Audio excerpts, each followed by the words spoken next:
Hello. Welcome to Literally Liminal. We've got myself, Virgil, and Chris, and we are joined today by Curtis from Deep in the Reeds. Hi. Curtis, I've been a longtime fan of your channel. We've talked for a while, so I was really excited to get you to come on, and we can just talk about books today. I guess we're just going to do the lead in that we are always supposed to do and sometimes forget. But tell us about how you got into reading and what made you decide to go further and make a YouTube channel where you talk about books. Okay, so getting into reading is kind of a hard one to answer because I don't think there was ever a time where I wasn't into reading at all. Yeah. I was, whatever little readers they give to kids in like kindergarten, grade school, I was at the top of what I was expected to read usually. And then, I fell in love with a popular series of children's books about a magical world. I'm sure we all know it, Captain Underpants.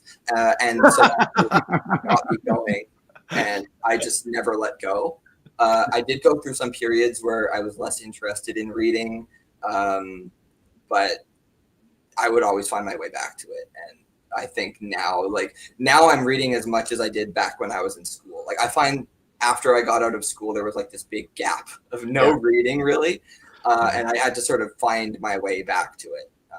And I'm there now. Right. Yeah. And then in terms of making a booktube channel, someone who I was a personal friend with made their own booktube channel, and they got a Discord together and everything. So I was on there for a little while, and then we did this book club, and I was always the contrarian in the group, right? So at one point we did 11/22/63 by Stephen King. It was my first time. How does it always get to Stephen King in this? Yeah, it always happens. It always comes back. Well, it depends on how contentious you want this conversation to be. You can say what you like about Stephen King. The book was 11/22/63, and well, first of all, some people dropped out, and they didn't even say why. They're just like, and then I was left to be the one dissenting voice, and I said, "This book is so bad. I can't believe it's this bad. No wonder I stopped reading this guy." And I was mostly talked down about it. And then somebody said, the reason you don't like this book is because you've never been in a relationship before. So you don't know what it feels like to, love like these characters do. And I'm like, I'm making a video. So I made a video just completely excoriating the book because I had to get it out of me. And I should say though that I was a die-hard Stephen King fan all through junior high and high school. He's all that I read. Me too. Yeah, it seems to be a pretty familiar story. Yeah. So I've since I'm like a lapsed fan, I guess. Yeah. I don't know how we always get on Stephen King at the beginning of this. I'm going to say some hellos. We got Jake. What's up, Jake? How's it going? I hope that you got some rest after your plane flight, man. All right. Hello to Goblin of Gygaxinor. Gygaxinor. I've seen you on every live chat, and I think it's the first time I've ever tried to say your username there. K Fox, what's up? Hi, what's up? Timey-wimey. What's going on? And these guys were commenting before the chat even started. We were right on talking before we saw you guys chatting. Aaron C, what's going on? I've never seen Aaron's icon that big on my screen before. A lot of little details in that dog I've never noticed. Is that Aaron's dog? I think so. Thor? Is that the name of the dog? Thor, that's awesome. I'm bad with the names of humans, let alone pets, okay? So. What's up, Matthew? Man, what's going on? Hello. And Punk Face. Hey, what's going on? Okay, so yeah, we're here. It looks like there's more people here now. We're here talking with Curtis from Deep in the Reeds. Hi. And I've just recently discovered his channel through Virgil. Virgil's known him for a really long time. Yes, that. Okay, so Thor is indeed that puppy dog's name, and he is a cutie. Yes. And apparently he can control electricity. and has a hammer, which is awesome. Maybe he's just named after the god Thor, not the superhero Thor. Yeah. So welcome, Curtis. Thanks for being on. Yeah, we got our Stephen King talk right out of the way, out of the gate. Got Stephen King out of the way. We're all Stephen King refugees. We could get into it. We could have a back and forth about it, because I'm so familiar with his books that I could. See, I could do that all the way up to Gerald's Game. To Insomnia. I have a story about that. four past midnight, I started and DNF'd not because I have any opinions on the book itself, but because I just think you read one author for that many years, and there just comes a point, and that point hit me. I loved Insomnia, but that point hit me right about then, and I've tried to come back, and I did. I've reread Carrie. I'm just looking at the chat. Sorry, Jake. We'll move on quickly, I promise. Go ahead, Curtis. I do want to mention, though, since we brought up Gerald's Game, so the first King book I attempted to read was It, but I was 12 years old and I didn't make it very far. So I picked something shorter, and it was Gerald's Game, and I passed out when I was reading it. Really? During the degloving scene, I was on the school bus. I completely conked out. It was like everything went red, and I just kind of slumped. Wow. Yeah, that was my introduction to Stephen King. That's a creepy scene, man. That is a creepy scene. All right, we're getting off the King. All right, we'll move on. We got it out of the way. I'm up in Colorado. I came up here to see my brother. This is his movie collection behind me here. He was hoping to be able to jump in and say hi, but he'll be at work probably till 10 tonight, so that won't be happening. But he wanted me to convey hello to everybody here and in the chat. So hello, everybody from Jason. If you know him, you know him. We could stay up late and get him to describe each movie on that shelf there. Oh my God, he could. He really could. I believe it. He has them. It's weird. Up here, he starts by going by director. So he's got like Alfred Hitchcock and all the earlier directors, and then it goes in lines, and then eventually he starts going by genre. I will tell him hi. Thank you, Punk Face. Sure. Absolutely. And I gotta say, before I forget to mention this again, I have to thank Virgil. Thank you so much for promoting my channel so many times on your own. No way. I have a very small subscriber count, but I notice the bump every time that you mention me. So I'm like, oh shit. So it's really appreciated. Well, it's always easy to recommend something that's really good. So it's it's an easy recommendation. And of course, did I put? I don't know if the link worked in the description, but I put a link to Curtis's channel in the description, so it should work. I put the underscores and everything, but we have to do it in StreamYard, and I don't know if it kicks over to YouTube. But if not, I'll check it and make sure. You guys should go check out his channel. You talk about a variety of stuff, Curtis. You don't have there's not one genre I can pin you down to. You seem to move around a lot. Yeah, I have a few comfort areas like history and classics, but generally when I made the channel, my goal was to just talk about lesser known books and do full length reviews on them, because I felt like, well, first of all, I felt like I'm not going to probably get that many subscribers anyway because of how hard it is to start a channel. So I might as well do something that's useful to someone who might come along years later. Right. And I'm the one person who's talked about this book they're interested. Right. And so I get comments like that every once in a while. I'll get a comment like, "Oh, thank you for talking about this book. I had it sitting on my shelf and no one else has mentioned it." So right. Yeah. So that's a cool feeling for sure. Yeah, absolutely. Absolutely. Yeah. You talked about The Stranger by Albert Camus. That was one of the videos I watched on your channel. And I was blown away that you were able to get through that entire video without mentioning The Cure, who did a song. One of their first hits was based on that novel. Yeah, which has a terrible title. I think it's "Killing an Arab" is the name of the tune. Absolutely awful title. That is based on Albert Camus' book The Stranger. So I don't even know if the guy that he. That's a spoiler. I can't even criticize that because I'd have to get into spoilers for the Stranger. Right. Yeah. Yeah. Deep in the Reeds looks too young for The Cure. I don't know, man. He was talking about the swans on my last video, and the swans, that kind of shocked me. Not many people talking about the swans. I didn't know you had an ageist audience. I was really old. I'm into Robert Johnson, and before that pre-recorded music, but yeah, that's okay. We can get into music later.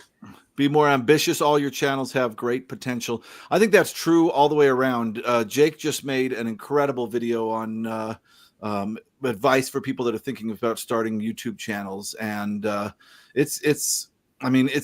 we're all amateurs. All of us are amateurs here that just like, this sounds fun. Let's try it. And I see all these videos that are like, are you over 40? Or, people over 40 should start YouTube channels. And there are all these very specific, weird things that they're talking about. But yeah, I think there's so many people that comment on my videos and everything that I'm just like, should absolutely start videos. Great video, Jake, on that advice, by the way. That was wonderful. There's so many videos that talk about the minutia of like, oh, do this little thing, and this is what you should do with your thumbnail, and all these little things. Yeah. And those things are okay, but it's like there's a huge barrier to like just talk about it. Just get out there and talk, because it's like so many people just don't. They think that you have to have everything just right, and it's like, nah, you don't need to. Yeah. We were talking before the live stream started. Jake is a professional. Yeah, it was strange because I was such a planner that I sat and planned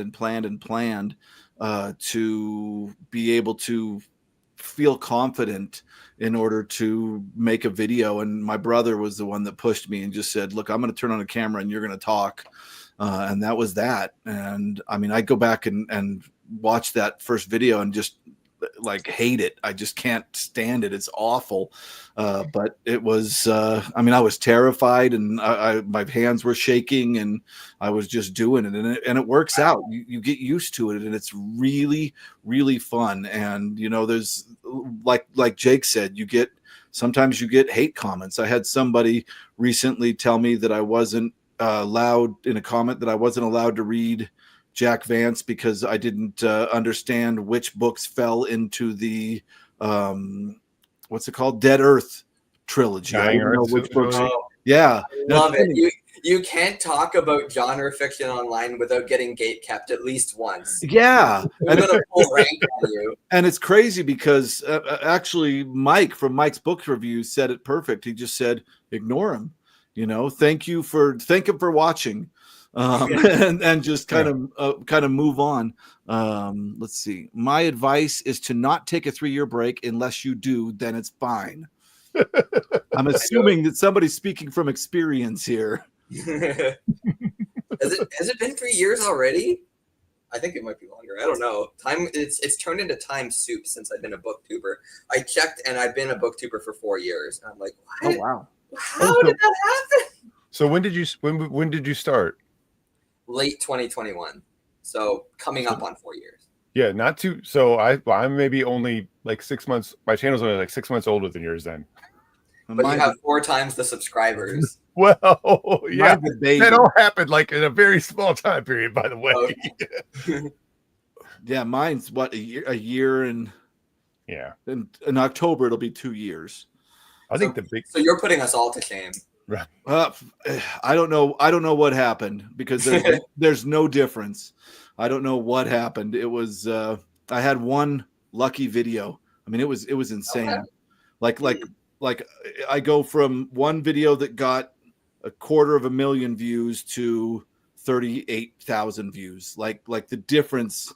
I don't know why Roger Zelazny's Dream Master blew up. I have no idea. And I love the book. But yeah, the algorithm gods were like that one, and that was that. Yeah, it's weird because like you would think that the videos on my channel that would be the most popular would be bestsellers, genre fiction, what have you. Yeah.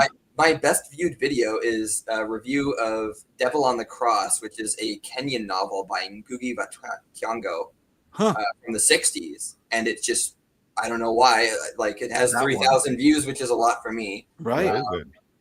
And then like the Stephen King stuff and the other popular stuff, it's pretty low. Like I reviewed a Discworld book and it got like probably under 100 views now.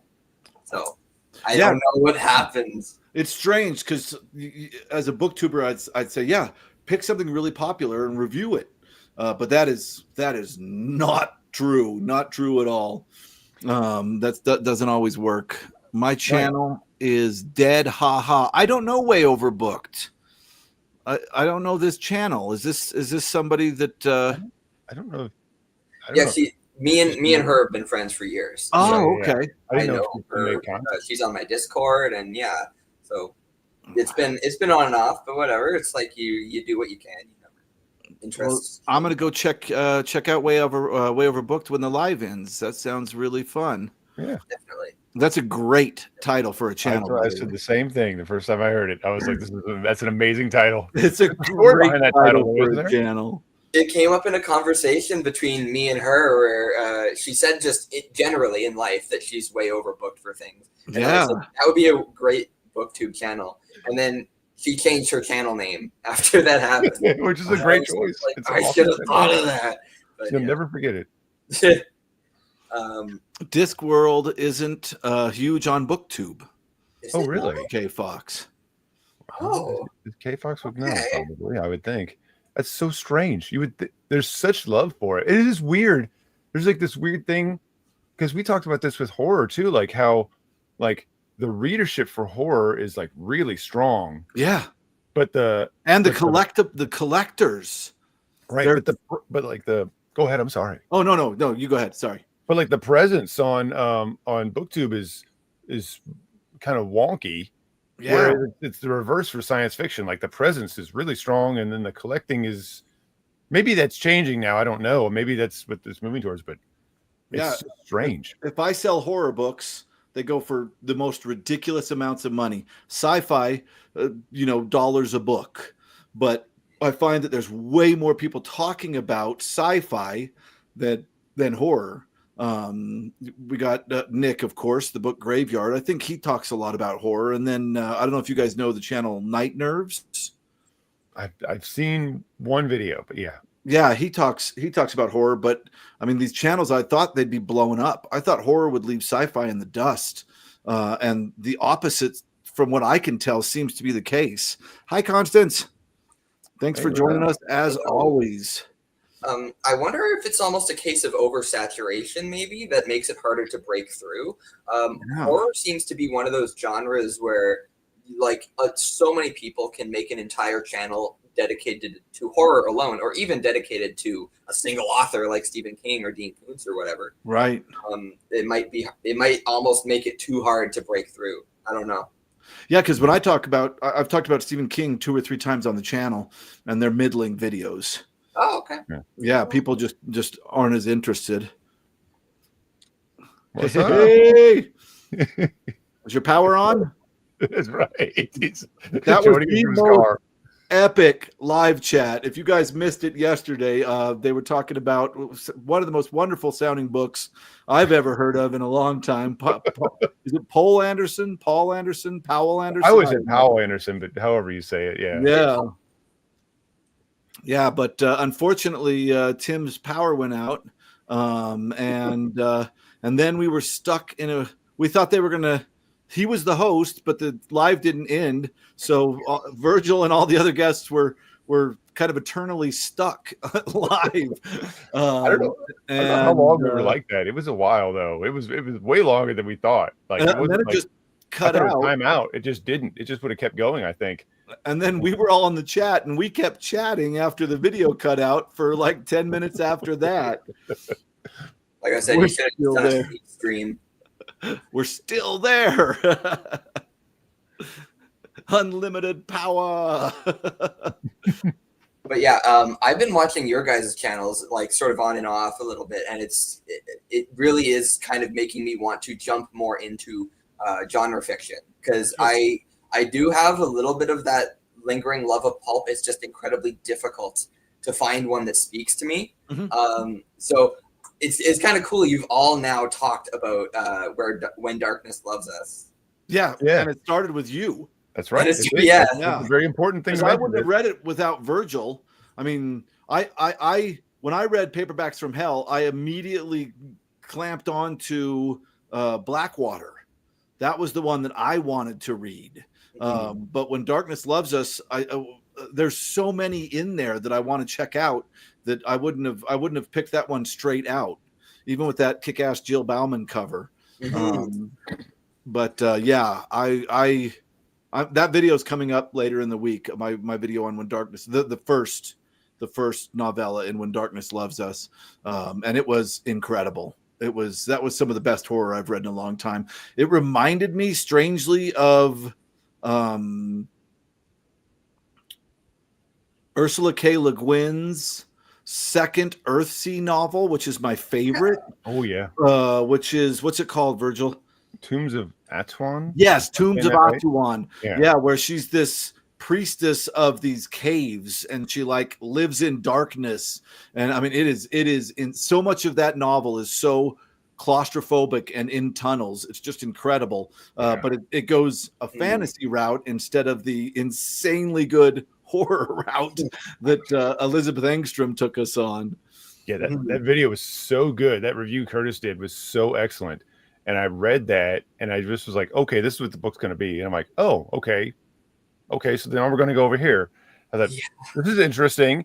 And then you're like, okay, I didn't expect that to happen. Yeah. And then it goes to the next step after that you're like, I was just like, oh my God.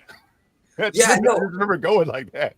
It's one of those, okay, it's like the perfect example of how to use the short story or novella limitation, because I think that a story like that would break apart if it was stretched out to the length of a novel, where you're really being sort of yo-yoed around this premise in a way that is not conventional. Like when she gets like locked in the tunnels and everything goes black or whatever, you can kind of picture how it's going to go because you've read, or most people who are into horror have read the long drawn out isolation horror stories or whatever, survival horror. But then it's just like, no, we're going to cut to like a year and a half ahead. And you're like, is this going to work? And then it keeps working. And really impressive. Yeah. Brian's here. Hey, what's up, Brian? I just wanted to say, with the story we're talking about, I'm sorry we jumped into that so quickly because we've all read it, is Elizabeth Engstrom's When Darkness Loves Us, which is one of the books that was brought up in Paperbacks from Hell, and probably one of my favorite reads from Paperback from Hell with Michael McDowell's Blackwater. If you haven't checked it out, it's incredible. It's really, really good. We did get some Earthsea comments here. I need to get back to Earthsea. That first book is beautiful. Agreed. A lot of people, I think, had a bit of trouble with the second book because it's not the same thing. In fact, the main Ged, I think that's his name, is not even the main character. Right. It changes point of view, but in my opinion, I liked it better than the first one by a little bit because all three of the ones I've read so far are absolutely incredible. That second book is like I said, Ged doesn't show up until like the last quarter or something like that, real late. And I remember when I read it, and I'm like, this is so good. And it's doing everything that a fantasy book isn't supposed to do. Right. Like a fantasy book should be adventuring and this stuff and all this other stuff and like fighting. And it's like, nope, we're not going to do any of those things. And it's one of the best fantasy books I've ever read. Yeah. Straight up.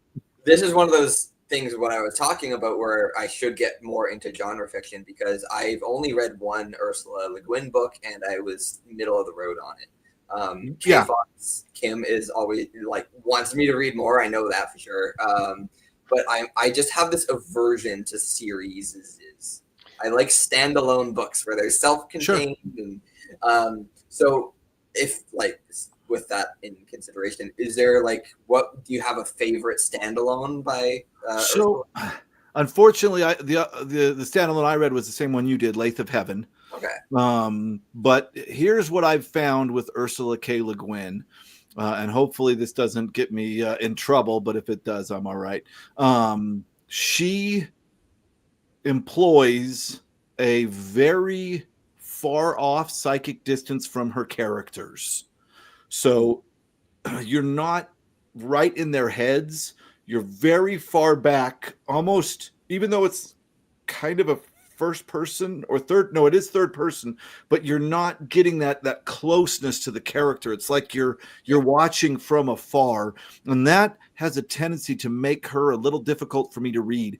And I talked about this in one of my videos. Both Earthsea and Lathe of Heaven, I DNF'd halfway through because I got bored of and I was just really frustrated with how far away she was from her characters. And then I came back and picked them back up, and the second halves were some of the best stuff I've ever read. So it's really strange. I don't know how strong of a connection I've made to Ursula K. Le Guin yet. I absolutely loved Earthsea after I got through that first bit, and when I picked it back up, and then I read The Tombs of Atuan was great from the first sentence, and the other one, The Farthest Shore, was great from the first sentence. Very Arthurian myth. I feel it's kind of her take on it. But Virgil, have you read Dispossessed or Left Hand of Darkness or any of these? So I've read Left Hand of Darkness, which I really liked. It is a little bit more challenging novel because I think the lead in is slow, right? It's like the whole premise being this other planet where people can change genders throughout their lives, and that's a normal reaction. And I think there's more than just two. There's like five. I want to say there's more than just a polar one or A or B type gender thing. It takes a little while to get going, but once it gets going, it's really good. I know there was a part of it that I was like, this reads like that book Night. I don't know if you're familiar with that. Like what's his name? Yeah. Eli. Yes, I know that account. That novel, right? Yeah. There was a section of Left Hand of Darkness that reminded me of that. That's how Wessel, I don't know how penetrating it was. So that was really good. I just talked about the other day, kind of a weird, I don't know if I have it over here anymore, a weird little, no, I don't. Novel. It's kind of a later novel called Changing Planes. That's not bad. It's much later. I don't know that it's great, but I liked its creativity. That was a good video, you talking about it. There were 5 books I'd recommend for Santa. Yes. Anyways. Oh, Reese. Which I thought his video was so funny. I want to see more from him. All right, give me a second for the comments. Go ahead. I got one more thing to say. If y'all bring up music again, ask Curtis about his art being used for an album. Absolutely. In fact, Virgil had an idea last time that we'll try a little trivia, and we'll see if that works out, because it's hard to figure out how to do it. I'm wondering which album she means. I've had my artwork on a few CDs and things like that. Oh. Yeah, we'll talk about that because that is freaking awesome. I got to go back, and then I'm gonna have to go back down. But you could read Tombs of Atuan. I don't think you have to read the first book to read that one. No, you could just go straight into the second book. It doesn't really. But I would need the background. But yeah. Horror has more contemporary elements than sci-fi. Yeah, but sci-fi, yeah, I guess so. But sci-fi seems to do better on BookTube, from what I can tell. Do they mean that horror is set in like the contemporary world, like here and now, and sci-fi is a different outside of contemporary? So maybe there's more escapism involved in that, or like it's a different energy, I guess. I don't know. Because that is true. That is true. Sci-fi horror is a whole separate animal almost. Yeah, Alien and all that stuff. I don't know what this means, but hopefully somebody does. Oh, she's talking to Constance. The Witches is my favorite subseries. Maybe this is about Discworld. Yes, I think so. Especially if you include the Tiffany. I think it is. Yeah. Okay. Maybe. I don't know. I've not read enough. I've heard really good things about some of those Discworld novels in the middle of the run, but I haven't gotten to them. Yeah, I've only read more, and I wasn't like super keen on it. Small Gods is the only Discworld that works for me. I hear that one recommended quite a bit too. I've heard it for sure. Yeah, Twilight Zone scenarios are great for about 45 minutes. That's an interesting concept you bring up. In fact, I think my brother did a video on this very early in our channel where he's talking about that he feels like there's a certain length that a story can sustain. And he was talking about the new Twilight Zone versus the old Twilight Zone and felt that some of the newer Twilight Zones couldn't sustain the length for the story. Just like Stephen King. Oh, Stephen King, yeah, definitely. The Lathe of Heaven is fantastic. I agree, especially the second half, and about as liminal as sci-fi can get. Yeah, absolutely agree. Let's talk about liminal. So, why is it that you use the word liminal? And I'm flipping the interview on you now. That's fine. Yeah, no, I chose the word liminal because I didn't. It's really weird because my daughter learned the word liminal when she was like 8. And she learned it because of backrooms. I don't know if you guys have heard of the backrooms phenomena, but Sure.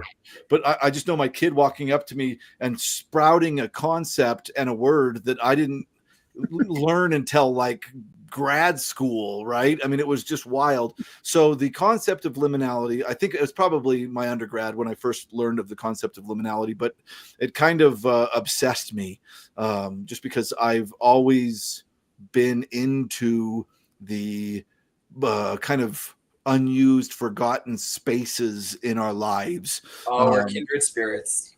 Yeah, I love that. And I mean, I had to write a novel for my dissertation, and I wrote about a guy that decides to try to reach enlightenment by crawling under his sink and staying in this space, and this liminal space expands and he goes into another place. But anyway, I like that for fantasy, and I like that for science fiction. Of course, liminality, the rabbit hole, the wardrobe, whatever you want to consider.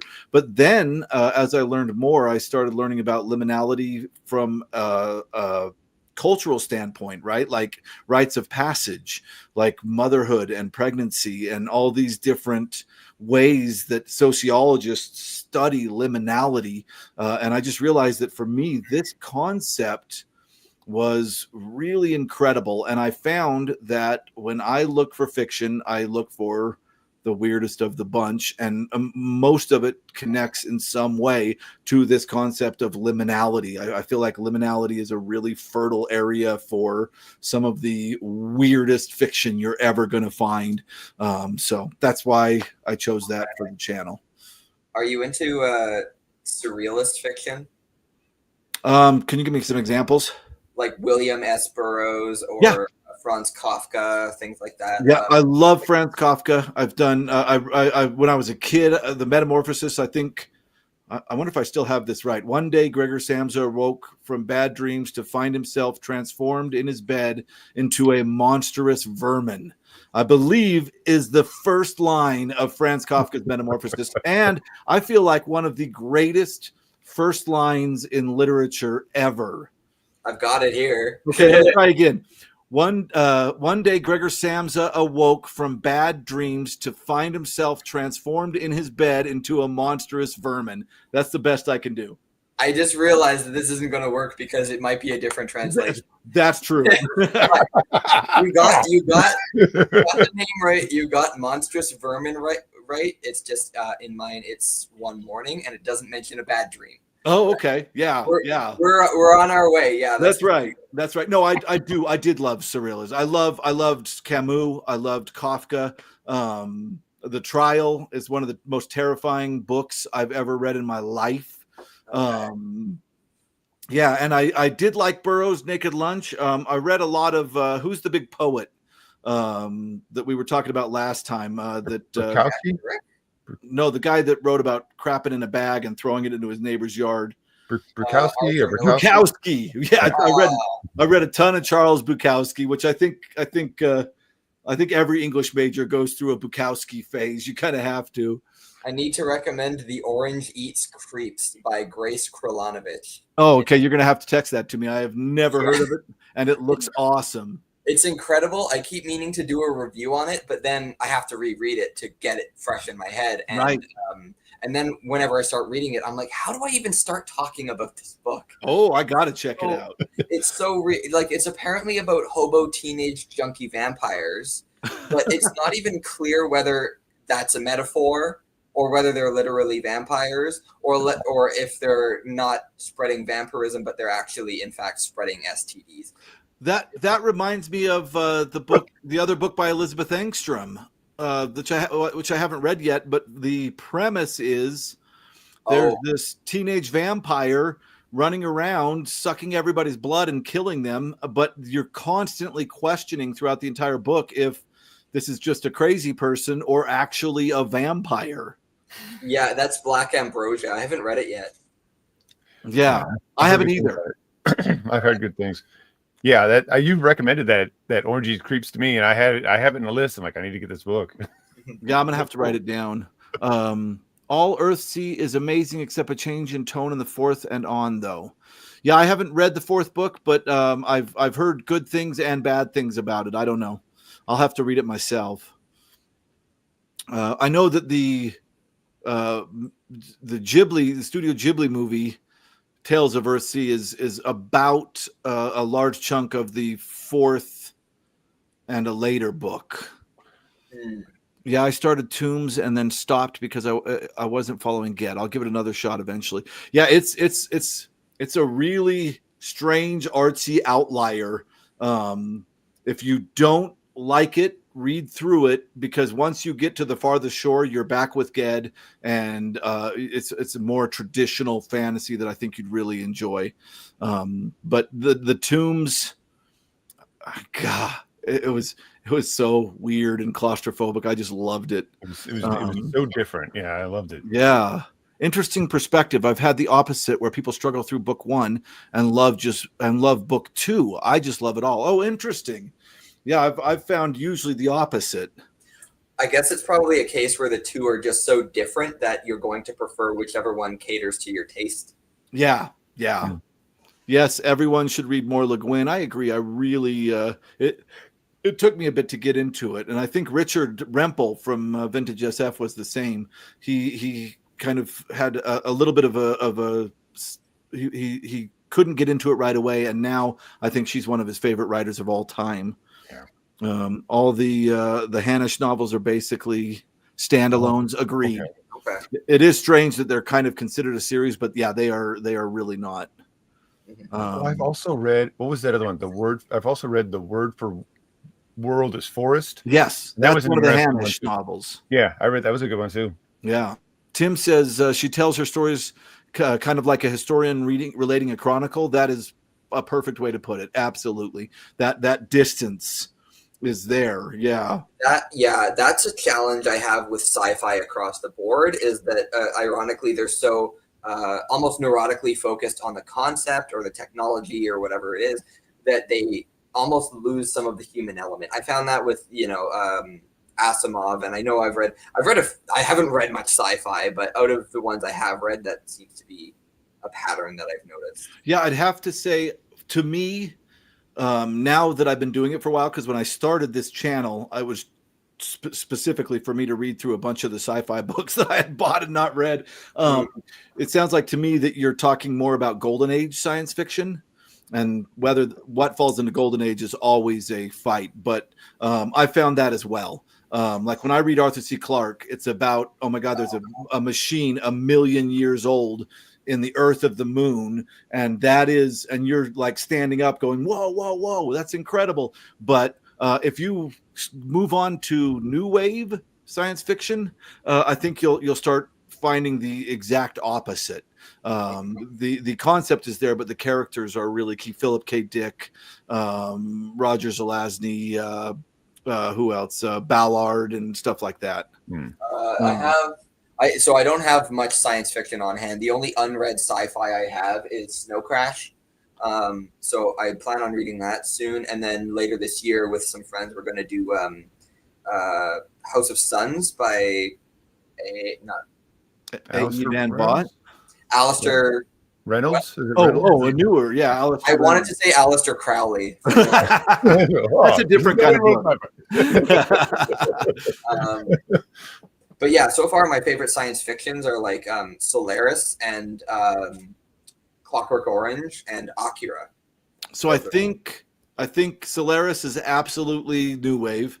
Okay, it's old. Not William S. Burroughs. Clockwork Orange. I read that before I was into sci-fi.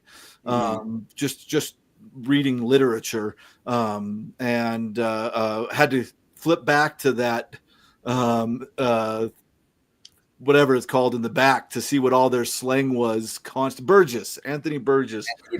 Yeah, that was a wild read. And it's crazy because as you read, so the first like 3 chapters, you're going back to the index at the back to figure out what these words mean. But about halfway through the novel, I stopped having to go back because suddenly you get into the rhythm of all this made up slang. It's really wild.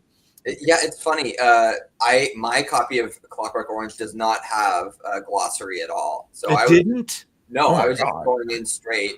But I had seen the movie, and and I'm really good at context clues, I guess, because I really did not have a problem with his language. I just thought it was just beautiful right from the get-go. That's crazy because Burgess wrote the glossary and expected it to be included. That's a strange concept. It is a weird choice. I was going to say, boy, this make it hard to. Maybe it's there and I just totally forgot. Like, I'm going to try and read this without looking at the glossary. No, don't. Look at see how far I did, right? Yeah, look at the glossary. He intended you to look at the glossary. There was no glossary in this. What? Weird. That's crazy. Yeah. Okay, maybe I'm wrong. Maybe I'm wrong. Maybe he didn't. Man, I don't know. This is something we're gonna have to look into. Well, then who wrote the glossary? Then, I thought it was Burgess. Because like, how would somebody? Well, that it's like an interpretation at that point if somebody else writes the glossary, right? He may have, because like Clockwork Orange went through some weird addition shenanigans, right? Like, what was it about that extra chapter? Like, I think it was it had one more chapter than the movie covers. And so when the movie came out, they cut the chapter out or something. So it ends differently depending on. Oh, well, I'm pretty sure any edition you buy nowadays is going to have the final chapter. But apparently there was a period where they just cut it off because the movie. Wow, I had the old orange cover. Okay.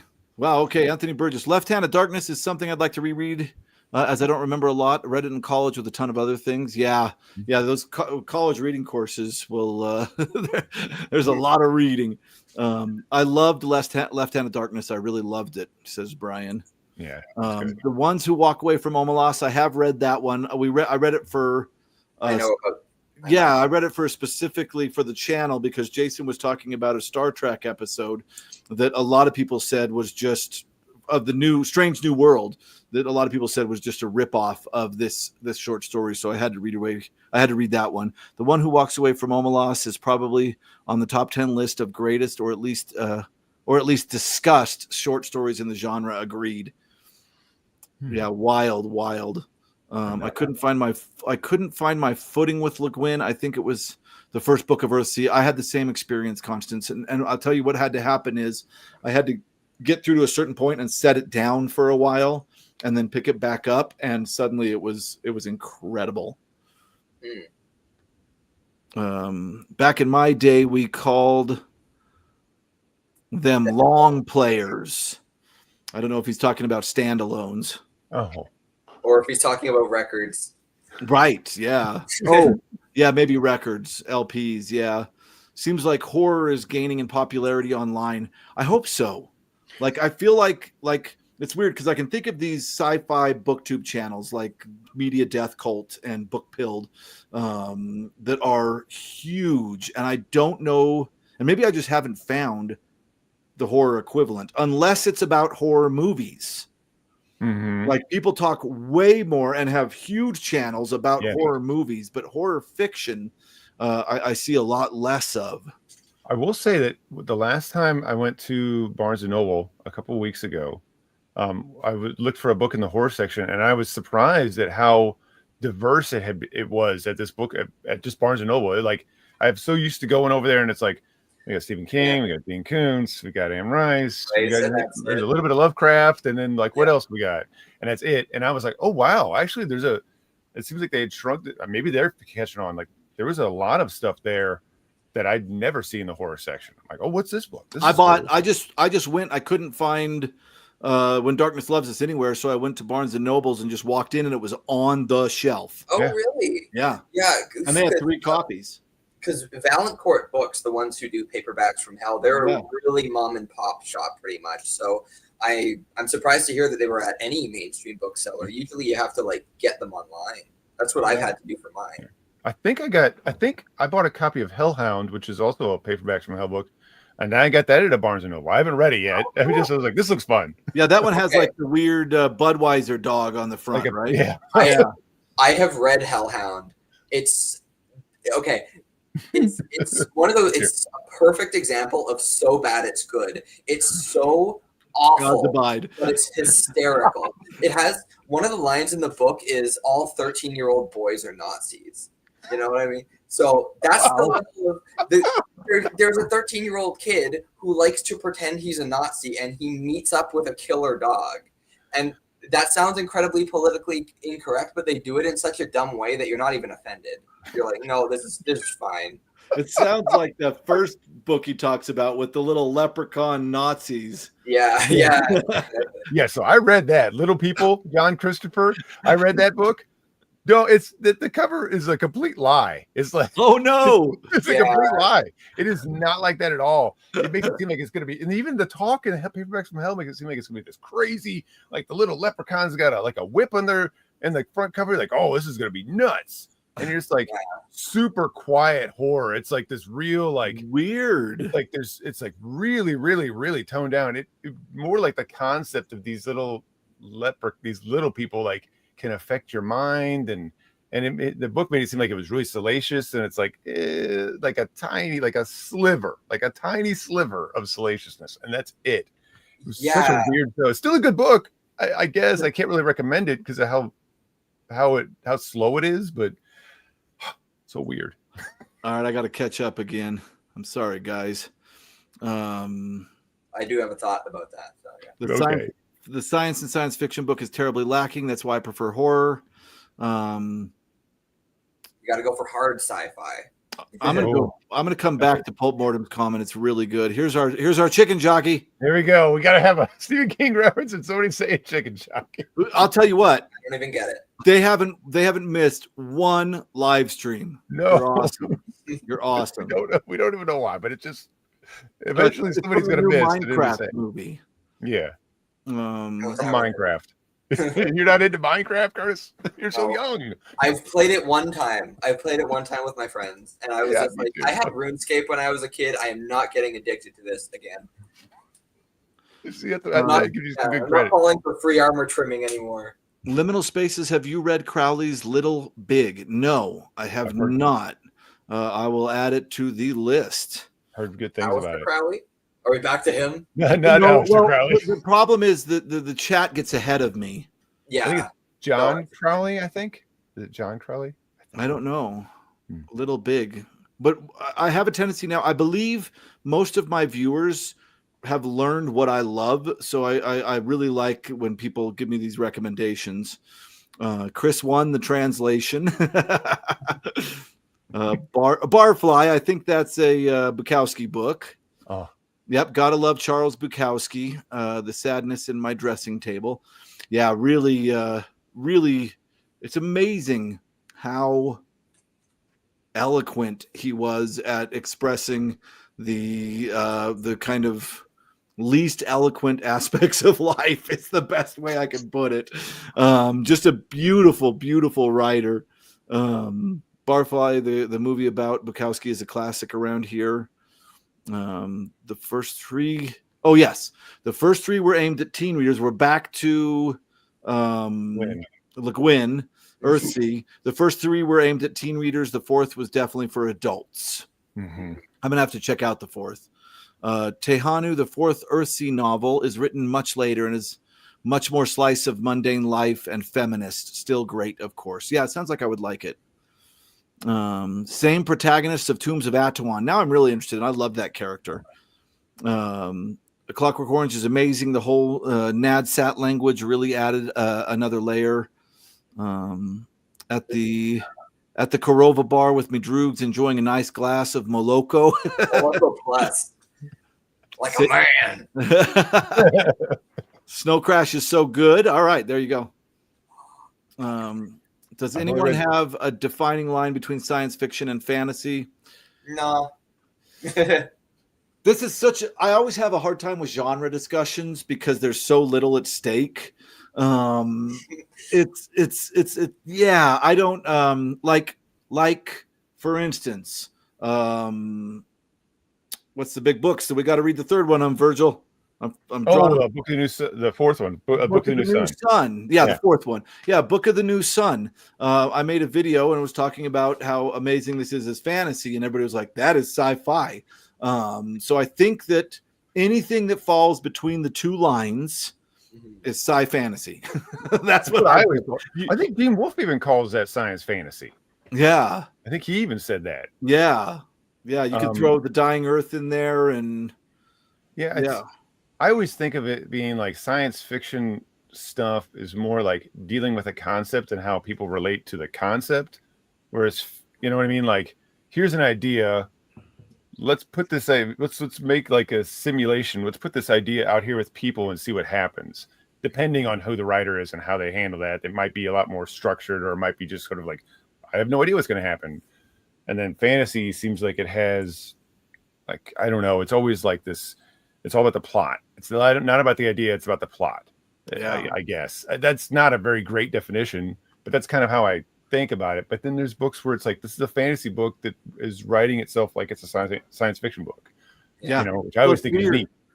We were having an argument the other day, my brother and sister-in-law and everybody at the house here, about whether Star Wars is fantasy or science fiction. It's fantasy. Right? I think so too. Yeah.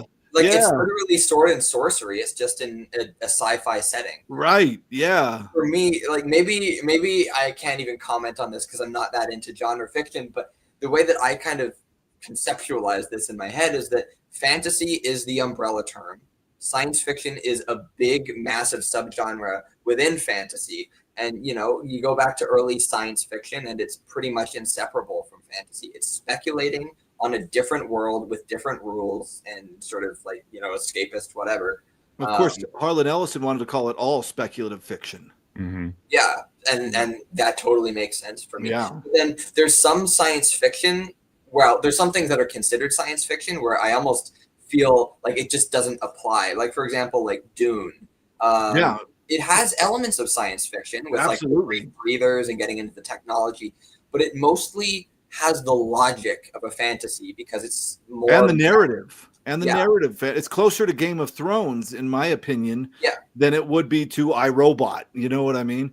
But and it has magic. And this is the problem, because people will get so angry that I'm just like, it's the same with music. Yeah. You know what I mean? Just put it in whatever genre you want, because it's impossible.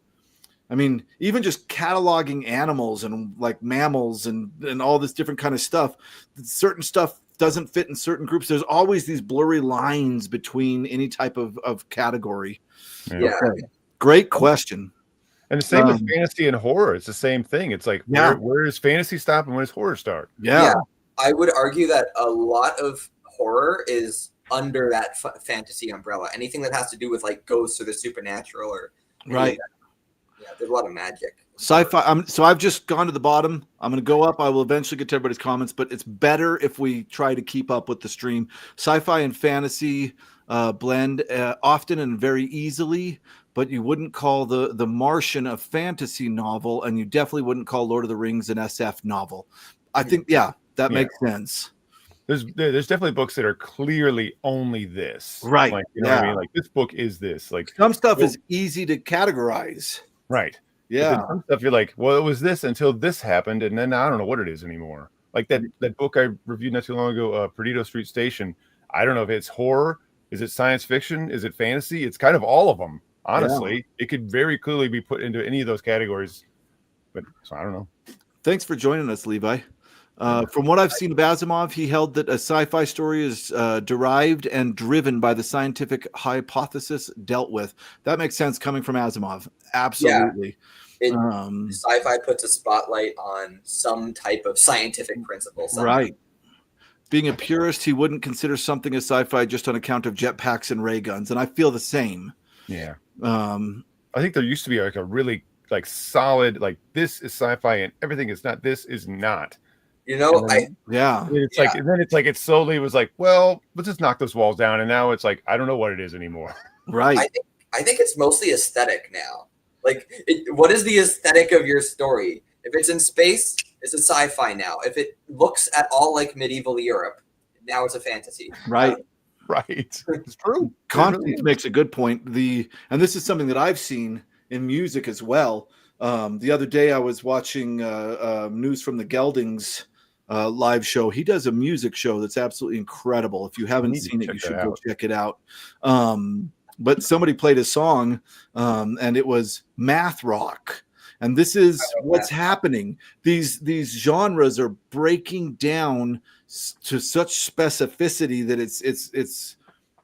it's allowing for those borders to really make sense. The reason I bring this up is because Constance says, I think Star Wars original trilogy is best classified within film types, space opera or space western, etc. And that's a valid point. That there are like does Star Wars go with Firefly that goes with Cowboy Bebop? You know what I mean? Star Wars is a classic fairy tale. Parents dead, brother and sister lost, straight up. Good point. I just finished the book of the New Sun and I have no idea what genre it is. Okay, we've said this a lot, but the book of the New Sun is a book that you just have to kind of go along with because it like abducts you and forces you to go along for the ride, and right.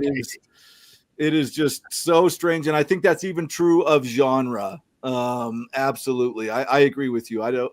If somebody was like, "Tell me the genre right now," I think you'd have to make up a genre for Book of the New Sun because it's just wild.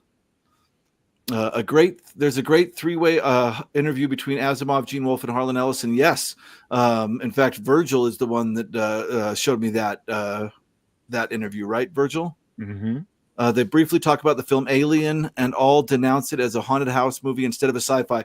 I agree. And I know it's crazy because it is a sci-fi story. It's in space. There's an alien. But when you break it, and I'd break it down instead of to a haunted house movie, I'd break it down to a monster movie.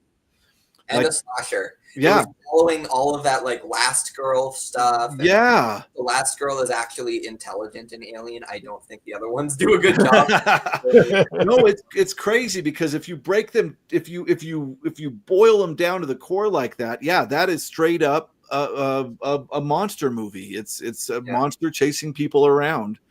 But to follow up Levi's point, what's interesting is that there's things that allude to the haunted house genre in Alien. For example, there's these like bands of light that come. It looks like a street light coming in through a shutter or a shade.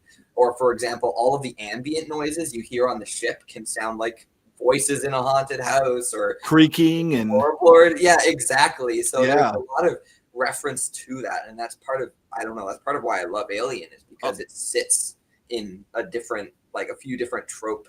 I'm just gonna say I was 10 years old and climbing up the walls in terror. Seriously, seriously, that was so scary. One of the scariest books I've ever seen. Books. I mean, movies. Sorry. Oh, okay. I was like, wait, you read the Alien book? Something? Okay. Sorry, I got confused. Sorry. It was Jake from Pulp Mortem, so I didn't know if I was doing something wrong. Sometimes if I do something wrong on the live stream, I'll get Jake telling me, hey, don't do that. Alien is a creature feature. Alien is definitely horror. I'll be right back. Ironic that space opera is not a music genre. Oh, man. You've just blown my mind. You've just blown my mind. I want space opera now. I can hear it. It's got to be like synth music, but with like a full choir. Wouldn't it be interesting if the whole genre started developing or something? If there's a whole new series of operas being written. Oh, I love it. That's incredible and ironic. All right. Okay, good. I think I am. Alien aged so much better than Aliens. I agree with that. I know. I mean, I watched Aliens as a kid, and you know they mostly come out at night, mostly. But that's an action movie. It's so strange if we're getting into genre again. And I loved horror, so I preferred that first one. The cat in Alien. Yeah, the cat. Oh my god. Oh yeah, that's another haunted house trope. Is Yeah. scared by a cat. Oh, yep. Yep. The Goblin, you're absolutely right. Fifth Element has space opera. Yes. Like straight up. That is space opera. Oh, Yeah. it does. I forgot. Well said. Okay. I'm going to go back. If anybody wants to talk about David Bowie, Deep Ashtray brought up David Bowie. And oh no, now everybody's going back. All right, we'll come back to that later. All right. Well, hopefully sorry if we lost your comment up there. Yeah, seriously. That's how it goes. I want to stay up on it, and that is so Right. hard. Fifth Element has space opera. Isn't John Williams' score space opera? Is there singing in it? I don't know. Like the opera is the funny part. I want the singing. Well, there isn't. What is that? Duel of the Fates or whatever. Revenge of the Sith has a space opera too. We got to put together an anthology CD, man. We got a playlist, I guess, is what we'd say on Spotify. I like that Levi Wallace keeps putting numbers in front of his points. I've never seen him do this before. Like usually Levi is just joking and playing around, but now he's making some serious points. He's debate lording us. Debate lord in chat. I think sci-fi has the edge over fantasy. Sci-fi at least has the bedrock of pseudo-natural explanations. Okay. I find both genres for me are difficult to get into, but when I find something that really clicks with me, I love it. I'm just like, thank you. There's good in this genre. Yes. And then his second point is fantasy deals with magic, but in the back of everyone's mind is the assumption that real world natural laws still apply. Yeah, this is interesting. It's funny because I can't choose between sci-fi and fantasy because for me, I just like really weird, well-written books. Yeah. And that can happen in both genres, but hard sci-fi is not my favorite. Like when they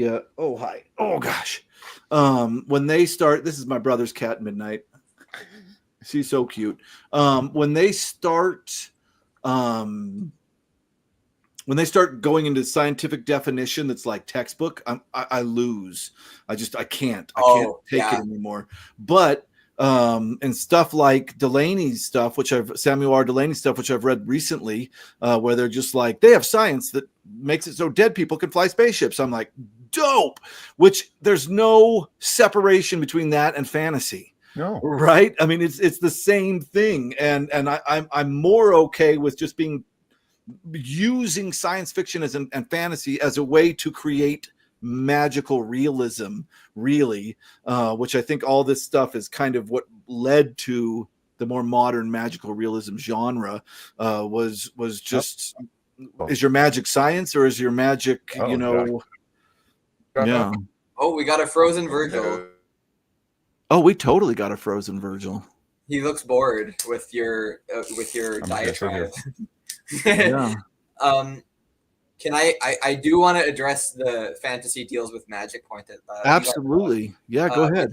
Like I find it really depends on the author. Like sometimes the science is just used like magic. All the author wants to do is give you a cool scenario and he doesn't really want to break down. Like for example, there's this book that I reviewed called House of Stairs on my channel. And basically they're in a huge room with stairs going off forever. There's no science really behind that. Like you find out later it's an experiment, but it's basically like it's like a stand-in for magic, but it's still considered a sci-fi novel. So he's definitely right. Like if a book deals with the science properly, then it's definitely science fiction. But a lot of the time science fiction can like verge a little bit, you know? Yeah. Welcome back, Faisal. Hey, thanks. I don't know. I guess I dropped out. Back, yes, welcome. I was like, am I still alive? I don't know. You know what? There's a trend I've noticed too, and you've probably seen it if you reading genre fiction where people talk about like the magic systems, like, oh, it's got this magic system, and it's Oh, I I, hate that. I just don't like it. I don't. It's Yeah, like it it's like turns I into don't really care what the reason. Like, it isn't really important to me what the logical point by point position is and how the spell works or this thing. It's just like Yeah. I always feel it. I always feel like it brings it down. I think for some reason people really like it, but I don't get why. It's like, why do you need an explanation as to why magic is real? And I guess it's like they're trying to make a holistic sort of approach, like this magic is just like science. But I always feel like, but that's not why I picked up this book. It's It like depends on where their suspension of disbelief is. right. Yeah. You know why I think they do that? I think they're appealing to people that are fans of tabletop RPGs. I think Probably. that's the main reason, and I agree with you though. It sucks the magic out of it because magic, for me, is best when it feels otherworldly and a little bit scary. Like that's why I like King of Elfland's Daughter so much, is because Right. you don't know what the heck is going on and it feels a little ominous, you know. Yeah, William Morris is one a little bit earlier than Dunsany. I always heard it was like Dunsany. rainy. Someone I was like rainy. someone corrected me on my I know. Okay, so you saw that. Yeah, I did. I love this, Tim. Yeah, screw magic systems. Get bent, Sanderson. And I love role playing games. I love tabletop role playing stuff, but it's like it But doesn't. in order to play, you have to have the mechanics. You don't need the mechanics in the book if you're not playing it. It Oh, takes yeah. away. It turns the book into a video game that you can imagine yourself playing, which to me is just it hits me the wrong way because it's just like you're supposed to like break out the chance dice or something to figure out what's happening in the story. I don't know. Colleen Publico, I feel like I know who this is. If the elves in Lord of the Rings were aliens, would that change Lord of the Rings from fantasy to sci-fi, or would that confirm that sci-fi is a subgenre of fantasy, a la math is a subset of language? I think this is somebody that's been commenting on my videos for years, and I'm not able to remember their other username. But that makes perfect sense. That's it right there. Verge froze again. Look at this freeze frame we have here. Oh, Jake, are you I don't know what happened. I usually have good internet. are you getting screenshots of these, Jake? Oh, am I making weird faces? Because I'm always like, well, the first one you looked bored, and the second one you were like this. It's like I want to say something contradictory, but I don't want to be rude. No, purists can be a pain. I am a pain, yes. Yeah. I need scientifically accurate and efficient magic systems or I'm done. Okay, this makes sense. No, this makes sense. This is what I'm talking about, that line of suspension of disbelief. I don't need that. If somebody's like, that's magic, I'm like, sweet. Now, how weird is this, or how interesting or how unique is this story going to be? It just depends on the type of the reader. And of course, I'm glad that there's writers out there for all of us. But yeah, that I think is exactly the point, that there's people that want kind of different stuff. Yeah, and that's totally fine. It's just, it seems like the current trend is heavy into that. It's like, it's like hard fantasy, hard sci-fi. Like, this is hard fantasy. Like, it's real. That suggests something else, actually. No, but anyways, the current trend is romantasy. Right. Well, that's true. Romantasy is the big, as we discovered, is the big dominant genre right now. Yeah, all genre fiction. But yeah, with magic systems, it seems almost like a time, like a modernity thing. Like I feel like the further back you go in fantasy, the less hard magic systems you're going to find. Yeah, for sure. Yeah, I think so. That's why because I was away from fantasy for a while, and I kind of came back, and I'm like, what is this talk about magic systems? Like, I just didn't understand it. It took me a long time to figure it. Like, oh, okay. The only one I know of is the Dresden Files. This is a great comment. I'm sorry. I'm so focused on the comments that I feel like I keep running over you guys. I think people like hard magic systems because they can understand and predict things better, and it potentially rules out Deus Ex Machina. Absolutely. Yeah, that's a fair point. Especially like you want your story to have some rules or some logic to it, because physics for the text. Yeah. Because then otherwise there's no suspension anymore, because Right. you never want obviously the book, whatever happens in it is the author's choice, but you want to disguise that as much as possible. Right. So if they're playing by their own internal rules, then Yeah, it has to have its own internal logic. Although I love that Tim says right after this, if you explain magic, then it ceases to be magic. It's just science at that point. Absolutely agree with that as well. It's like a pendulum, and you don't really want to be too far to one side or the other. Right. Everyone has their middle ground, I guess. Yeah. So I think you can have an internal rule system in your story and still not over explain it and turn it into D&D or whatever. Yeah. I hate to go to horror, but House of Leaves. Ooh. Oh, I love House of Leaves. I love half of House of Leaves. Best half of a book I've ever read, man. I didn't. It is a little bit bro dude, and I do not like the way that the women are written in it. But well, and just I don't want to read about amazing expanded houses followed by some guy that is telling me about his fun drug excursions and sex life. I loved it. That part didn't, but I'll tell you what, that book made me afraid of the dark again as an adult for a while. That expanding house was so good, and it followed an internal logic without any explanation at all. And when they start spelunking into their closet, I mean, talk about liminal spaces. It's incredible. Yeah. It's incredible. It takes look at Verge, by the way. Are you in a tornado, Virgil? I don't know. I might be. Whenever I draw attention to it, he unfreezes. It's like a jinx. Yeah. What was I gonna say?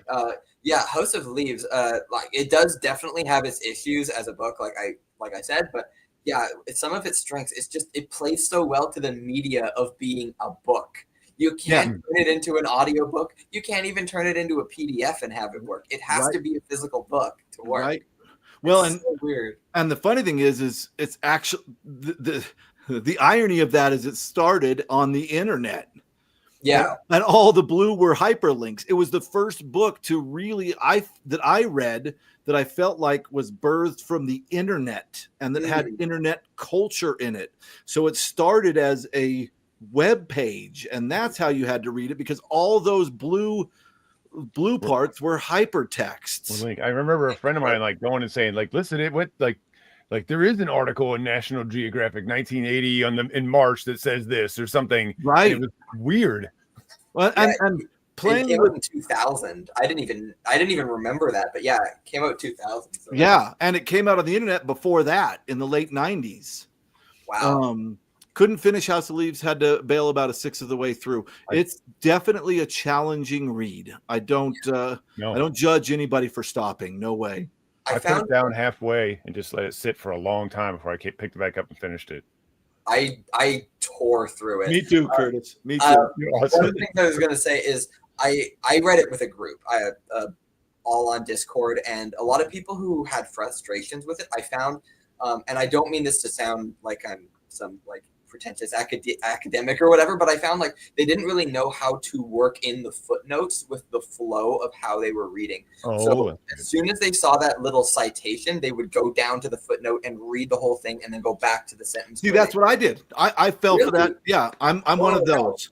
Okay, so for me, when I was reading nonfiction or essays or whatever for university, I would get to the end of a paragraph or even to the end of a chapter and then go through the footnotes. I can't do that. That would maintain the flow so much better. So in those sections where like half the page is one story and half the page is another story through footnotes, I would read the block of one text and then go back and read the block of another. And that might be a better way to do it, because I was trained like when there's a footnote, it is responding to the sentence that it is connected to, so you have to read that footnote to understand the sentence. So yeah, that's a really interesting point. I mean, that's just the way I naturally read, like dense nonfiction that has a lot of footnotes like that. Yeah. House of Leaves, the ending was so bad. I'm going to be honest. I I don't even remember the ending.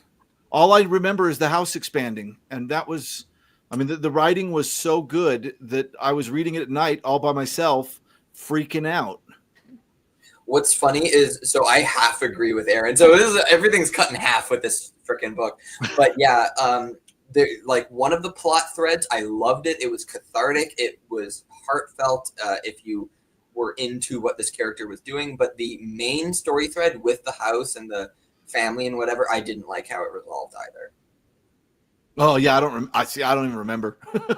Johnny Truant. See, that's the ending that I liked. The Johnny Truant parts are rough to get through. I don't even remember the end of that one. I read this in 2003, and all I remember is them spelunking into their closet, and I was just eating it up. I was 9 years old in 2003. Okay, you're a little younger than I am. Yeah, I was in my undergrad. I read it about the same time. Yeah. Wow. Okay. Wow. You guys were on top of it. Well, yeah, I was like a voracious reader in college at that point. Like I was the king of the world. I just remember going to the bookstore. It would have been a Borders, and I remember opening this book up and like, there's pages that have the letter X on them, and that's it. And I'm like, huh, I want this book. Decipher them. You can decipher it. way overbooked. Just said, I think I still have House of Leaves as currently reading on Goodreads, and I read it with that group with Curtis. Look, I still have a cipher written down in here, decoding one of the pages in the margins. Oh yeah. I've got like the tabs that I did, because the book encourages you to also make footnotes. It's I love fiction that forces the reader to participate. I do. I really do. And a lot of people hate that. A lot of people are like, dude, I just want to be entertained. I don't want a job. But for me, like I bring this up every time. Everybody knows it's the book I talk about way too much. Hardboiled Wonderland and the End of the World encourages you to try and string these two narratives together, and I really, really enjoy that. Okay, we're gonna move on, and we're gonna let the chat do it for us. Speaking of ongoing internet fiction, I loved that 9 Houses, 9 Eyes one that was written throughout random Reddit comments. Not familiar. Me too. I can't remember what it was. Something about like this big organic breathing hole in the ground, and I could go on about it, but we're trying to speed through, I guess. Interesting. No, we're not speeding through. Whenever we have good beats to change. I don't know anything about it, but that reminds me of that. Have you ever heard of the Mystery Flesh Pit? You never heard of this? It's an internet thing. It's that it's a fictional recreational park in Texas, right? Where they dug into the ground and they found this living organism under Texas that's a giant cavern. The whole cavern is like an orifice in this creature's body. Right, and they they turned it into a national state park, and you can go down and tour it. And there's like weird, so like this is a massive. Oh, Chris dropped out. It turned into like this. Oh, he dropped back in. All right, I can just sit really still. You just okay. Never mind. It's my samurai pose. You were hoping somebody else had a break in their. But so it's like this. It has like little like microorganisms that live in it that are a bit like human sized or whatever. But it's real weird. And then there was like a natural disaster where there was a flood at some point. And it's all, and like the whole history is written as like this like government report about the national park. Anyway, that's Mystery Flesh Pit. You can buy souvenirs online. It's Krabby. Hey Krabby, thanks for joining us, man. I hope your music is going well. Krabby makes incredible music. He has a channel. Go check him out, especially if you like techno synth. Really, really great stuff. It's on the, I guess techno isn't the right term anymore. Hardcore. Yeah. It could be. Techno is, a valid genre. It's on the SCP Foundation thingy. Some pretty good stuff in there. Is he responding to you, Virgil? Mm-hmm. Well, I don't think it's technically part of the SCP, but it might be in there. So do you know what SCP is? No. Oh, okay. Oh, wow. I feel like I'm a zoomer. No, sorry. So secure, contain, protect. It's all like, it was like this community project that a bunch of people did to write like these weird, it's like this sort of like X-Files sort of government organization that contains these weird, usually monstrous entities, and so they're all like these deviant stories. I don't know, it's kind of hard to like talk about real briefly, but it's essentially it was this community project where people like this sort of storage facility where they would contain these weird entities, objects, or whatever. And so there was a whole everybody would write like a different object or different room or whatever. It was a whole thing. The Mystery Flesh Pit isn't technically one of them. I think it's its own thing, but it's along the same vein. And apparently I'd like some of them. Ooh. Oh, you might like some of it's really interesting and weird, like really weird horror stuff. There was one about this lake that forms randomly somewhere. Sounds great. Yeah, I'm not the expert to talk about it, but my kids I found a random YouTube video and we were watching it, and my kids got really interested in it, and we just sort of watched it, and we all got into SCP. Oh, it's like open source creepypasta in a very specific format. It sounds like something my kid would also love too. Worth checking out. Okay, it sounds like I got to give it a look. All right, I'm going back up to Levi for a second. Back to the sci-fi fantasy divide. I think it's interesting that the Lovecraft mythos and where it connects with Conan and other series is that the demons are in large part space aliens and mutants. Absolutely. It was very unique to horror at the time when it started as well. Like it was a mix between horror and science fiction, I think. The only Conan I can speak to is Tower of the Elephant, which has a crazy cosmic ending all the way. So yeah, I think weird tales fiction or weird fiction, and even new weird, I think with Annihilation is kind of connected to that cosmic alien horror type of stuff. It's me. Oh no, Verge, not again. I've only read The Rats in the Walls by Lovecraft. See, I haven't read that one. Is it good? Yeah, it was good. Okay. And then nothing of Conan. Welcome back, Virgil. Oh, he was back and then he's gone and now he's back. Okay. I'm back and going back. Let's see. Virgil mentioned X-Files. The problems with the X-Files is that if you hear someone mention it, then you have the irresistible urge to watch X-Files, but then you can't watch just one. And as a result, I've tried to get into X-Files so many times. I cannot make myself watch it. It's so boring. It's of its time. It's of its time. I watched it when it came out. I get the impression it's one of those shows where it only finds its footing like 2 or 3 seasons in or something, because the first episode does. I don't know. It takes like 3 episodes before the theme even gets introduced. Yeah, no, yeah. You got to watch in further to let it become what it's going to become. Oh, you really do.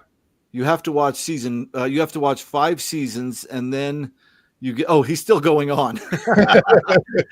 his thing got cut off. You have to watch 5 seasons, and then you get to the last 2 seasons, which suck, and then the spell is broken. Oh. All right, I'm going to say that Pulp Mortem disagrees with you on it being boring. I am literally on season 3 of the X-Files right now, says Aaron. Annihilation and Lovecraft's Color Out of Space or Color Out of Time are identical. I agree. Although, well, no, I haven't read Color Out of Space, so I can't speak to this directly. I'm going to remember this, and when I read Color Out of Space and do a video of it, I'm going to talk about Annihilation and Color Out of Space. Couldn't get into X-Files. Oh, nope. Couldn't get into X-Files. Love some Kolchak, the Night Stalker, though. I never watched that. I think for X-Files, you got to find those, like, especially like the one-off ones that like sometimes continue. That makes a difference. If it's like people said, if you get into like the bigger X-Files myth, that probably won't suck you in. But you can get like a random really good episode and then get drawn in. But it is kind of its time. You do kind of have to. I can't tell how much nostalgia is working for me. Right. But I do have. But it is like it is, and also it was back when people just watched TV if it was on. So you're expected to maybe come in late. Yeah. maybe not have seen the first 4 or 5 episodes. Yeah, it's either that or the Facts of Life or whatever's on at the time. Right. It was way better than anything else. Yeah. I'm okay with some old shows for sure. Sure. Yeah, it's just X-Files hasn't hit with me yet, but you know, It works. Right. It doesn't have to. Right. I want it to though. Well, farewell. I'm sure Then you I'll got to get keep watching. That's right. Okay. None of this is X-Files episode with Charles Nielsen. Really, Right. please just watch this one. There you go. Start on that one. Okay. No. I don't know what's going on. I'm just gonna ignore the comments for a while. Did you watch Millennium? Millennium, though, the TV show? Was there a TV show Millennium? I didn't watch it. I don't know. I think I remember it, but I didn't watch it. I had the Backstreet Boys album called Millennium. I Larger than life. I know who the Backstreet Boys are. You don't know the Backstreet Boys? Oh, I do. No, I know who they are. I just never owned any of their stuff. Ever seen the TV show Fringe with the guy that played the Steward of Gondor? I've not watched it. Or maybe I've only seen part of it. I've just been stuck on Severance recently. Yeah. I really loved Severance. I watched that late part of the 90s. I was playing Silent Hill games and I don't know watching Samurai Jack, maybe.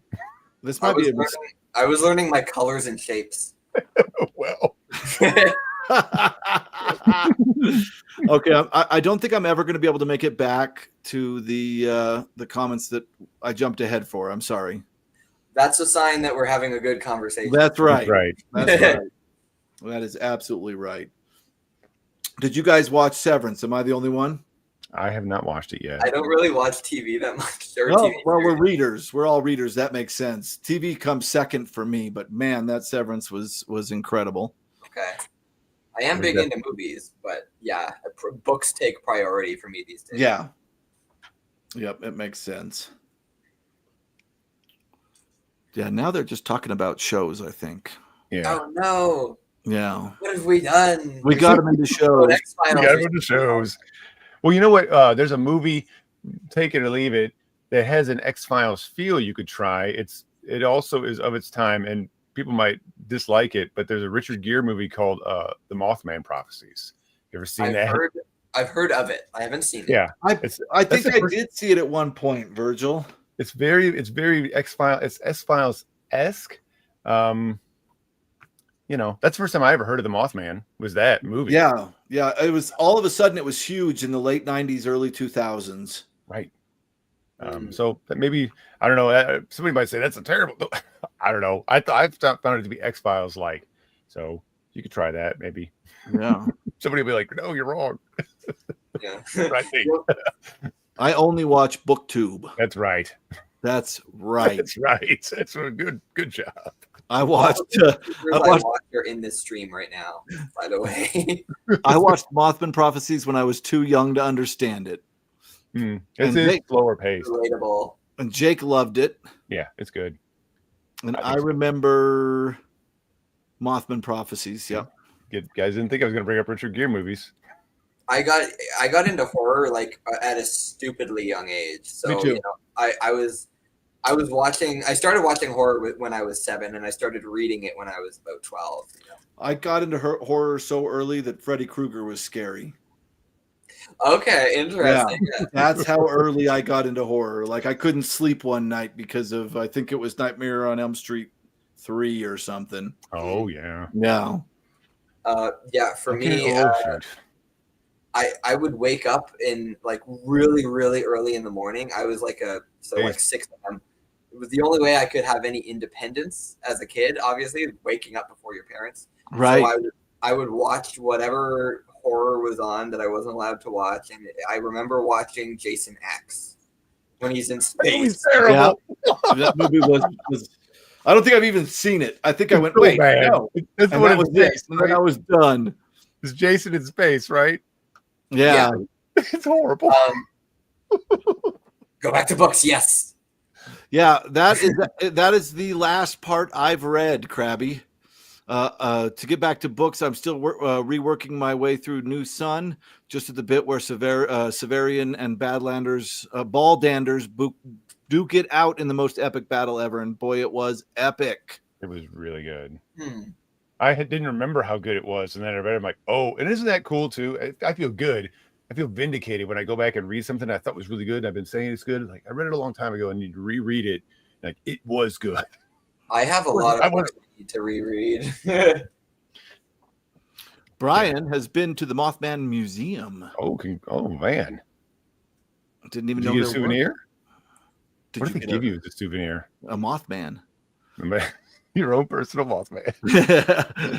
I've watched some of those shows like Mountain Monsters where they go around and find cryptids and stuff like that.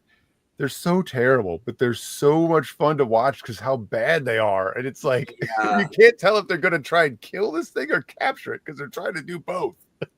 I know. I have a feeling Aaron is rapidly typing about Sasquatch as we speak. No. She recommended I watch Finding Bigfoot, and it was hard to find, but I found some episodes online. I've seen 3 seasons of it, and yeah, it's abysmally bad, but it's still really entertaining. Right. The fact they have a skeptic on the team who doesn't believe in Bigfoot, but they do such a bad job at presenting what skepticism actually means. They literally think it just means being a contrarian. Right.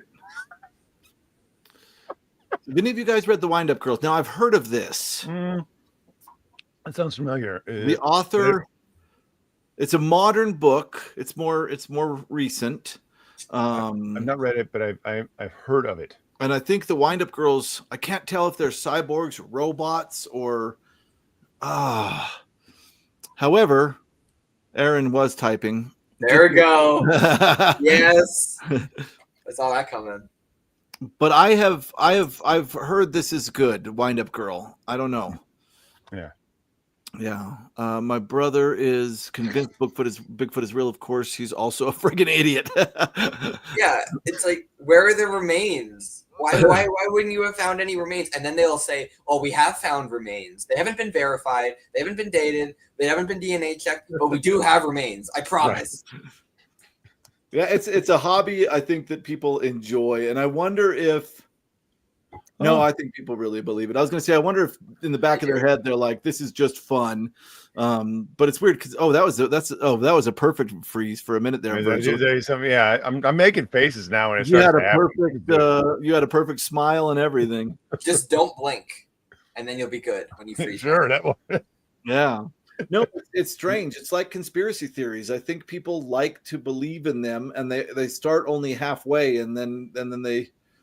I mean, it's weird because I've always thought that conspiracy theory and myth making are similar fields, right? Like if you think about back when they were trying to figure out why narcissus flowers bend and face water instead of facing the sun, somebody's like, "Oh, I know," and they came up with this myth of a god that was in love with himself and looked at himself in the pond. Is the same as somebody looking up at a trail that a jet leaves and going, "What's in that?" And somebody else goes, "Oh, I know. It's just myth making." I used to be a conspiracy theory junkie, and I don't mean I believed in them, but I researched them a lot and read into them a lot. Yeah. So I used to be well versed in all the popular ones, but now it feels like conspiracies aren't even fun anymore. It's just disguised bigotry, where it's just my conspiracy theory is this group of people that I hate rule everything, and I'm going to use this as a vessel to spread hate. And we've left the golden era of conspiracy theories. Yeah, I can't even have fun with them anymore. It's just a lot of really angry people. Right. Bigfoot is real, though, you guys. All right, Brian. I don't know why I'm reminded of some people who I used to work with who were conspiracy theorists, and a conversation. I remember I was in a break room one time trying to eat, and they were at another table eating. Two of these guys, and one was talking, and he was talking about just so many things, and I was just like, just be quiet, just don't. It was so ridiculous. But the one that got me, that I was like, oh my god, I think I have to go, was he was like, yeah, they say that the moon used to be part of the earth. It was like a rock, but if you look at it, it doesn't look anything like the earth. Right. Yeah. That was like, yeah. I told that story the other day somewhere. We were doing, my wife was making an appointment, and then somebody who wasn't even out, like, pushed their chair back and was like, like, what did you just say? I was like, yeah, that happened. They literally would have to have like the brain of a child to think that the moon should look like, oh, it's just a chunk of Earth, like in the shape of a missing it was just out of Earth. Well, I was like, what? I was like, I just got to get the hell out of the break room. It's what happens when people. It's what happened when people way back in time were like, "What is that?" and nobody had an explanation. And one guy was like, "Let me tell you," or what, one person or whatever. It's people that it's lack of research, and it's fun. It's really ridiculous. But then when you get to that second half where you really start believing, it gets culty. Yeah. There's this, like, my pet, like, conspiracy that I really hate is ancient aliens, or Me too. all this, like, pseudo archaeology stuff. Yeah. And, like, not only is it incredibly insulting to these cultures to just act as if every single one of their achievements, how could they have done it on their own? Right. They had Stone Age brain, Yep.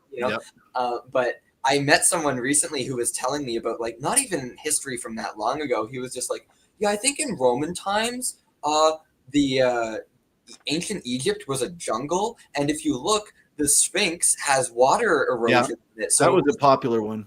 And it's just like, but we have like detailed records from that time describing what Egypt was like, So it just, I don't know. Just look, read, be curious. Birds aren't Birds real. aren't real. That was fun. I remember hearing that one. It was kind of like I know that one. Yeah. So somebody brought up Skinwalkers. Skinwalkers short stories could be entertaining too. The only thing I know about Skinwalkers is I live in New Mexico and we just don't ever talk about that. So we'll leave that there. It's scary. So let's see. Oh, he's talking about the book he's been reading, which sounds interesting to me. This Wind Up Girl book. I'll have to check that out. That sounds cool as well. All right. Yeah, I was trying to see if I could see the copy of Chariots of Fire that my wife inherited from her mom. Oh yeah, I want to read that with you. I just thought it would be really fun to read it and just go, I follow an architect on my personal YouTube account that just debunks. That's all he does is debunk other YouTube videos and he's incredible. It's so fun. And you're right. I think that in the end they are really what he's all about is how amazing the past is. When you see what they can do with Stone Age tools, it's really incredible. Yeah, they could cut through stone using just sand. Right. Sorry, Virgil's reading the comments I'm putting up. So we just did a review of Powell Anderson's Dancer from Atlantis, or Atlantis Dancing, whatever you want. It was just so bad. Is Powell Anderson into the Ancient Aliens thing? No, so he was not. He was trying to demythify, like, the story of, like, Theseus and the Minotaur and, like, the sinking of Atlantis. And what he wrote instead was this book that was just very, very boring. Okay. They like kind of give you a cool picture of, like, they had like some cool, like, picturesque elements to it about like that he had done historical research, but he forgot to, like, put a story in this. So it's just like these four people are pulled back in time, and you get this setup. Like, there's a guy who's like a medieval Russian, and there's a guy who's a pre-Attila Hun, and this guy's from the modern day. This woman, like, is like only got transported back like 20 years, so she remembers this thing happening, right? Like, ooh, this could be cool. Well, you're wrong. It's not cool. It's not good. No. It's not Talk about this too much. You're gonna break the channel. Sorry. But yeah, Paul Anderson was like the first fantasy for adults that I read that really clicked with me. And what's it called? The one that's in the Ballantine adult fantasy line. There's one that he did that Lynn Carter included in that early fantasy run, along with William Morris and George MacDonald, and then even all the way up to The Last Unicorn. Okay. Yeah, The Broken Sword. Paul Anderson's The Broken Sword. Yeah. Is like his best, apparently. Okay, well, that's the one I read by him. Okay. It's the only thing I've read by him, and yeah, so I really wanted to get back into fantasy, but all of the big names like Lord of the Rings and stuff just do nothing for me. Mm-hmm. And I found Broken Sword, and I was like, oh my god, this is the shit. Yeah, it was. So I am into fantasy now. It's just once in a blue moon that I find. Yeah. Not read Broken Sword, so I can't say what would be good to go from there. Maybe Tim has a suggestion. Tim loved Broken Sword. Okay. Yeah, I think he did. I think he really did. Chariots of Fire, that's Vangelis. If you're thinking of Von Daniken, that's Chariot of the Gods. Oh, I'm sorry. Yes, Chariots of Fire is a movie. Chariots of the Gods. Thank you very much. Thanks. But we all knew sent someone down the wrong path. Right. Sorry. Yes, it's just a whole Ancient Aliens thing. It's Ancient Aliens before Ancient Aliens. Thank you, Jake. Oh my God. The High Crusade was great as well. Another Paul Anderson. Okay. Yeah. Yeah. And I like Three Hearts, Three Lions. Oh, yeah. I have misquoted Tim. I haven't read Broken Sword, but Three Hearts and Three Lions is awesome. Yeah. Okay. Yeah. Lynn Carter thought Broken Sword was the best. His contemporary. You said earlier, Curtis, that you think you should do more genre fiction.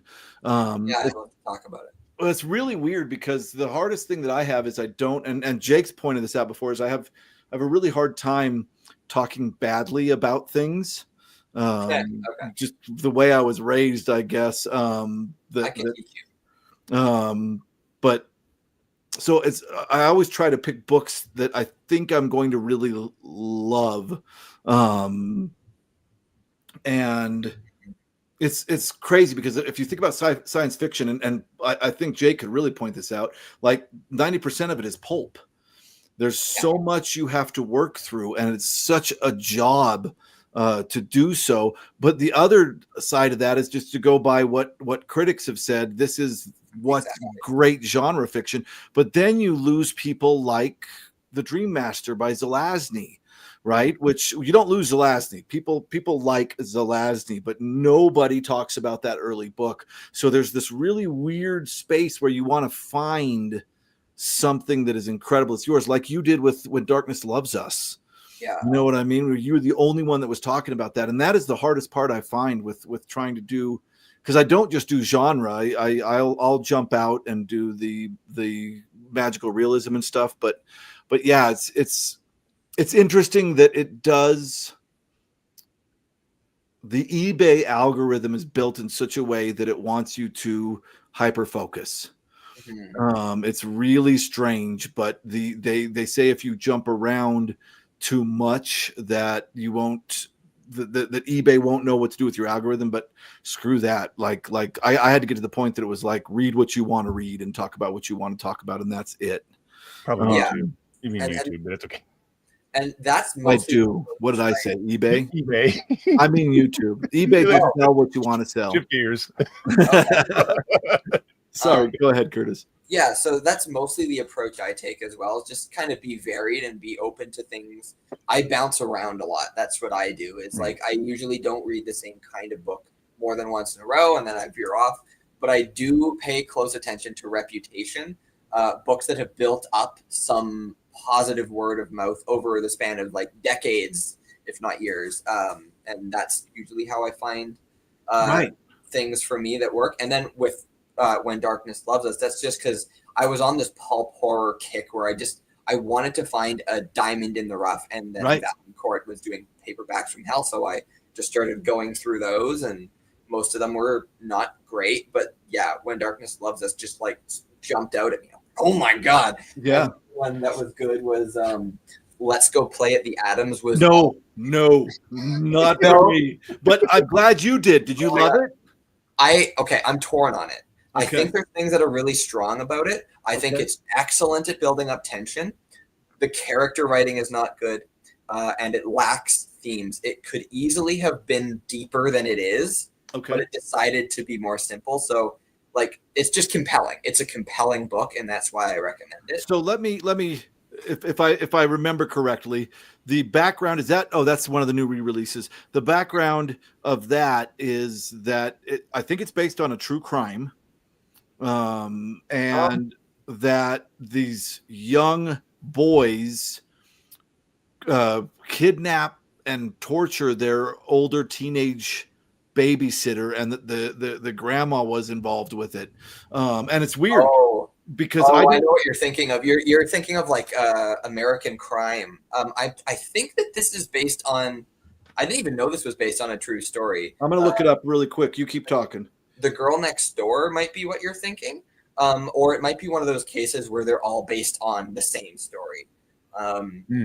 Yeah. So I'm not saying that this book is a masterpiece or anything, but it's gripping in a way that other paperbacks from hell weren't for me. Like you could better written, right? It's written all right. Like most of the paperbacks from hell are, a little shaky on the prose, but you learn to ignore it when you're diving into pulp. I got kind of lucky, and the couple that I've read have been really good. Like the other one I read was Peter Tompkins' Killer, about a giant killer whale, which was just, I thought, well, this is just going to be a crazy Jaws book or something. And it was way better than that. It was actually like a really good, like an awesome book. I was like, damn, this. And I think he went on to do other stuff. He went on to do a whole other series of things, a different genre of fiction. I'm not sure, but that was actually a really good one. So the plot outline I gave was correct, but you're right. It is not based on anything at all. Okay. Yeah, this is something Virgil and I are going to have to be talking about with Brian pretty soon, and that is why it is we're drawn to horror, and where, because like the suspension of disbelief we were talking about in science fiction, I think the horror version of that is where how much craziness can you read about? Like how gory can you get? Yeah. And it's strange because I was talking about Richard Lehman. I don't know if Brian's still here. He said he couldn't stay very long. Like how much Richard Lehman can you read versus, kind of supernatural haunting stuff. It's a really interesting concept, but the Let's Go Play at the Atoms, just reading the back or the paperbacks from hell response of it, like, scared me too much, because people scare me. Like the way people can be to each other is so terrifying. Yeah, and that's really fair. Like as someone who has absorbed so much horror since I was tiny, right? I can say like the one thing that really gets under my skin is home invasion stuff and being held abducted in your home, usually because it involves sexual violence. And so it's visceral horror in a way that is like almost too real, right? But for things like that, it's not like after I read something or watch something like that I'm like jumping at shadows or scared of what's under my bed. It's more that I'm just disturbed and uncomfortable. That's kind of what lingers with me. Okay. So for me, it's weird because I don't go into horror wanting to be scared, and I don't say something's bad horror if it doesn't scare me personally. Right. Sure. At the end of the day, it's words on a page or it's on a screen, whatever. It's just I like stories that are able to jump headfirst into taboo and address it, and even use their stories as allegories to talk about something else, like in something like Rosemary's Baby, for example, which is like a pretty clear-cut allegory of like domestic abuse. Absolutely, yeah. Or something like that. So horror, and then of course there's the aesthetic. I just love spooky aesthetics and demonic imagery and all of that heavy metal shit, If I were allowed to talk about Pin, I would talk about Pin right here, but we're not allowed to talk about Pin. Not yet. I haven't read it, but I've seen the movie. Brian will get mad at us if we talk about it, so we don't want to piss off Brian. He's very serious. I want to watch that when you come out with it. Anyone else ever read The Descent by Jeff Long? No. Is it based on is it the same basis for the movie, maybe? I've seen the movie. I just love that the next comment is Brian saying, "Yeah, I read it," because I know Brian read it. I love that book. Such a weird premise setting, but it worked amazing for a horror thriller. Is it based on the movie, which I also haven't seen? Yeah, I haven't seen the movie either. I just know of the movie. It was really unique. Nothing at all like the also fantastic movie. Okay, it is based on the movie. Oh, but they're very different. Maybe it's like an I Am Legend situation. Oh, that could be cool. That could, yeah, because you're right. Because you could be like, oh, is this what it's going to be? Like, oh no, this is actually good. I always thought Rosemary's Baby was about mineral deficiency. No. Different. Okay, I love the movie The Descent, and then somebody says different than the movie. So I don't know if they're okay, if they're based on the same. Yeah. Maybe he meant completely different, as in they have nothing at all to do with each other. Oh yeah, they were supposed to be connected. It's like the Lawnmower Man, but with Stephen King versus the movie. Yeah, it's interesting. Virgil and I were talking about this. Like, there's certain movies that I just am like, no, I don't want to see that. There was one where people were like in the ocean for a really long time, trying not to get eaten by sharks, and they were advertising the crap out of it as like a tension-filled nightmare. And like I was like, I don't want to do that to myself. And I'm afraid of the ocean, which is funny because then it's horror. It's working, right? It's a horror story. It's absolutely doing its job. But yeah, that's too scary of a premise. It's too real. I don't know where's that line, and I think it's different for everybody. Okay, Brian, it's loosely based on the movie, I believe. Okay, Virgil's gone again. We miss you, Virgil. We hope he's back. you come back soon. Yes. I'm back. Okay. Sorry, I had to run off real quick. Did you say anything that we missed? No. Oh, okay. Because as soon as it does that, I start making faces.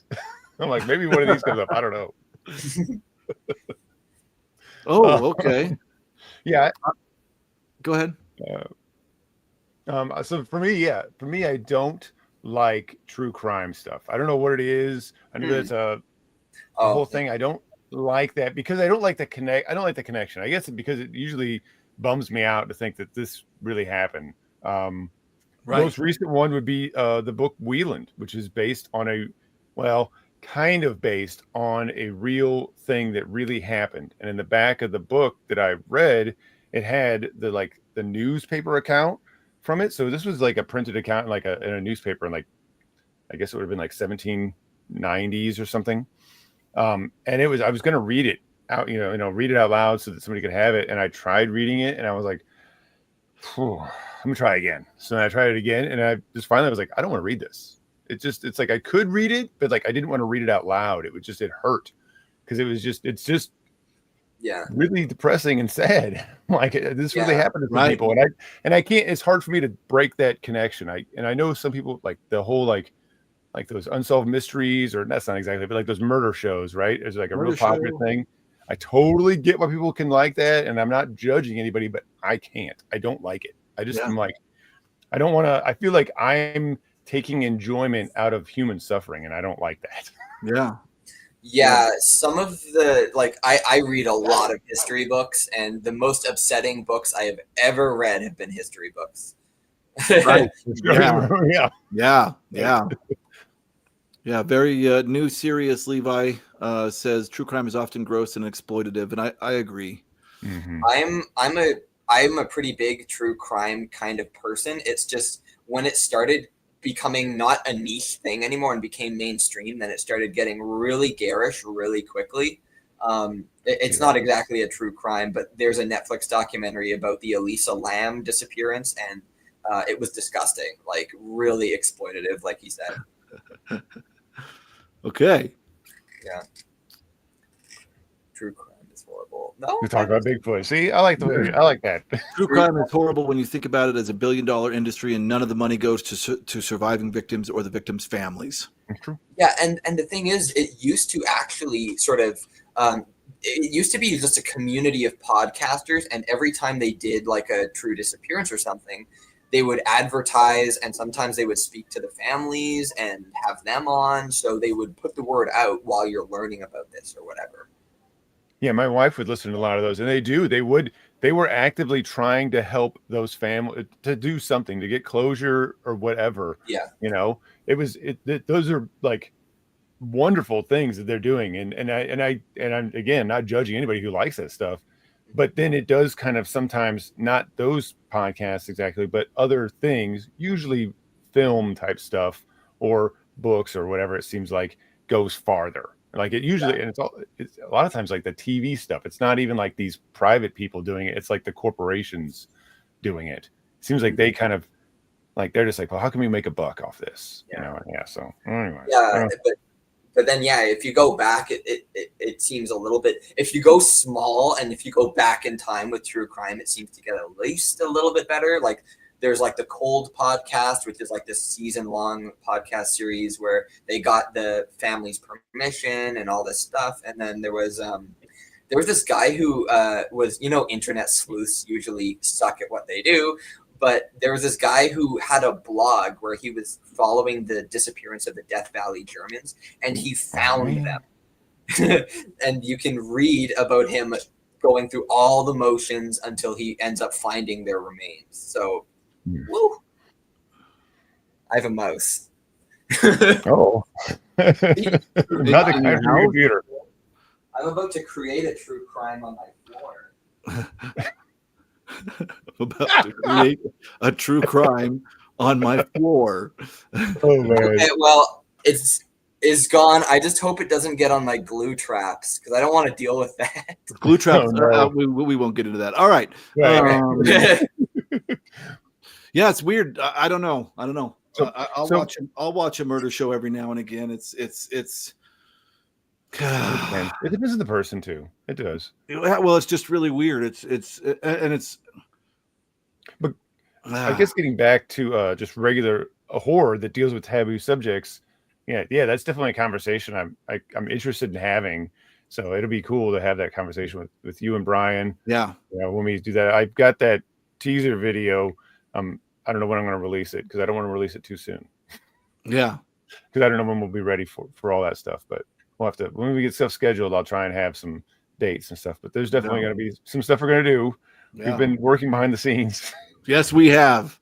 We've been working behind the scenes. That's right. Doesn't that sound cool? People are like, oh man, they got stuff figured out. We got some stuff figured out that's going on.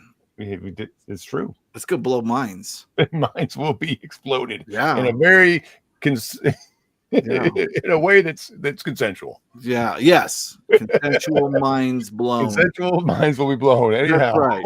We can't talk about it too much though, or Brian's gonna get super mad at us. He's like the Hulk. He gets angry and he's gonna start tearing up his hotel room. He's terrified to watch this live stream. Yeah. Sorry. Yeah. All right, I'm done.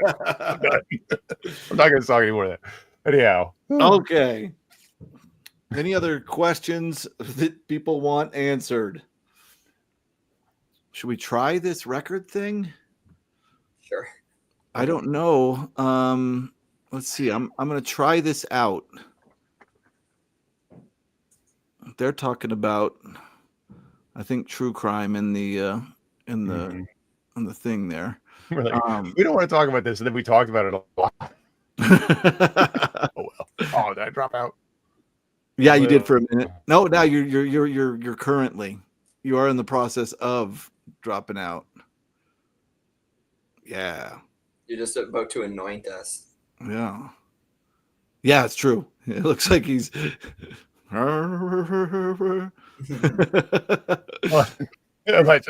blurry. So I don't know how this, should we try this? Does this sound like something we want to do? Sure. Sure we can. Yeah, for sure. So yeah, apparently in the last stream, it was mentioned that I've taken pictures of album art locations or whatever. So I guess I can just see if I can drop all the images in one shot or do it one at a time. Let's do one at a time. I still have the one, so you don't need to put that one in. Oh, okay. Yeah, the one you said that we'll probably all get. We'll see if we do. Okay, you guys. So I think you'll get it. I'm not sure. Yeah. I know I'll get it. Okay, so we're going to throw a picture up here that was taken by Curtis. That is a location or something that was used on an album cover, and we got to guess the album cover. And I'm actually going. So only two came up. So I'll go with the first one, which I think is hard, but who knows? Oh, It's yeah. it's hard for me. I mean, very famous painting, like right off the gate. This is the Raft of the Medusa by Theodore Géricault. That's the name of the painting. But it was used as album art for a pretty well-known album within its genre. Abbey Road is incorrect, Levi Wallace. Someone say Abbey Road? I've been there. Me too. That's one of the pictures I don't have with me. Oh, I wish I was at my house. I have one of me walking across the street, blocking traffic, being just an asshole American tourist.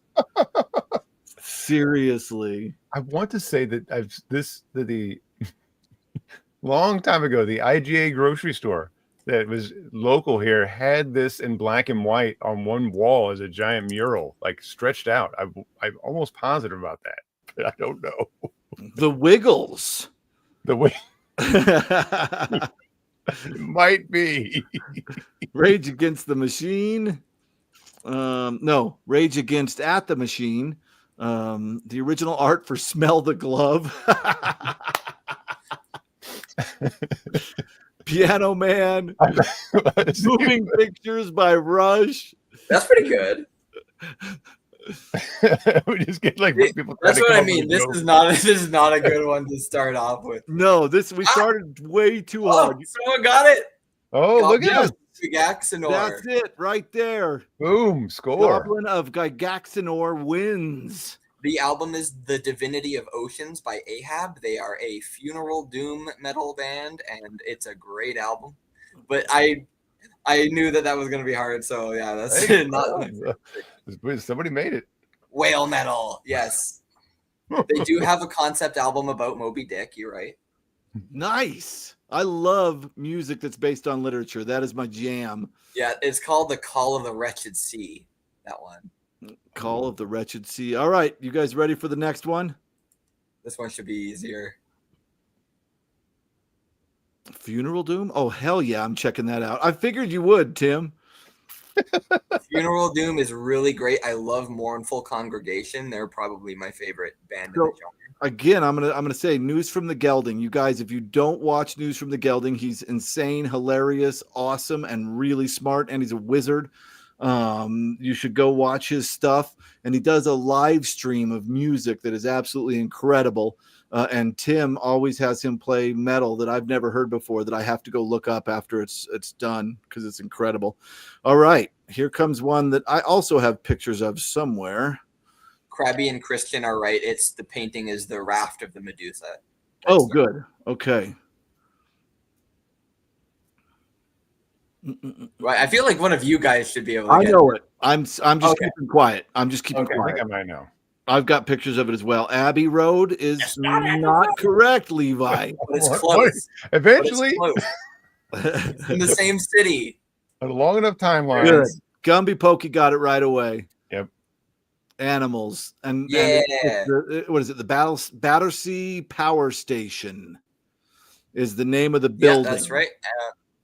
Yeah. And now these last two that I've shown are pretty crappy pictures, but in this picture, I actually tried to copy the composition and the exposure and everything about the actual album cover. So I think I have to kick these other ones out before I can't see the next one. So I'm going to kick these other ones out and see if you can add the other one. Also, it looks like this is taken from the exact same angle that I took it. So I'm going to ask you, did you take this from a train as you were going past it? I actually took it from a bridge. That's where I was staying when I was in London. Oh, you were close to the Battersea Power Station. Nice. Yeah. So I'm kind of annoyed with myself. I could have walked closer and gotten a better shot, but I had other things to do that day. Okay. So I don't know if I can do this anymore because I think I have to kick one of the pictures out because I can only have 6 guests. But when I try to kick, I say kick from studio, the picture, it says kick Curtis from studio, which I do not want to do. No, I don't want to be kicked. Yeah, so Curtis. Be gently slapped. I don't know if we can do the one that you were excited about here. I just don't, because I don't see the picture waiting to come up. Unfortunately. All I see is the Battersea Power Station and the raft of Let me see. Ooh, I can remove them from my end. Yes, please do that. That's good. Now try to upload the one you want to do again. We're learning together. We are. We're deciphering the truth. Dude, it's funny because they flew that pig over Battersea Power Station, and they brought a guy with a gun to shoot it down unless if the pig became unmoored, and it didn't, but they didn't get good shots of it. So the hypnosis guy, what's his name? I can't remember. But anyway, they went back the next day and did it again, and this time they didn't bring the guy with the gun, and the pig became unmoored and flew way up and crash landed in this guy's farm. And they had to go like chase down the pig, and it was all destroyed, and it was crazy. Okay, Let's see if there's another picture here. I do not see another picture. Yeah, apparently it's just saying there's a problem, try back later or whatever. I'm wondering if the file's too big, so I'm actually just gonna shrink it. Okay, yeah, that's good. Constance, it's always great to have you on these conversations. Thank you so much. Wu-Tang Iron Flag had similar flag raising cover. Interesting.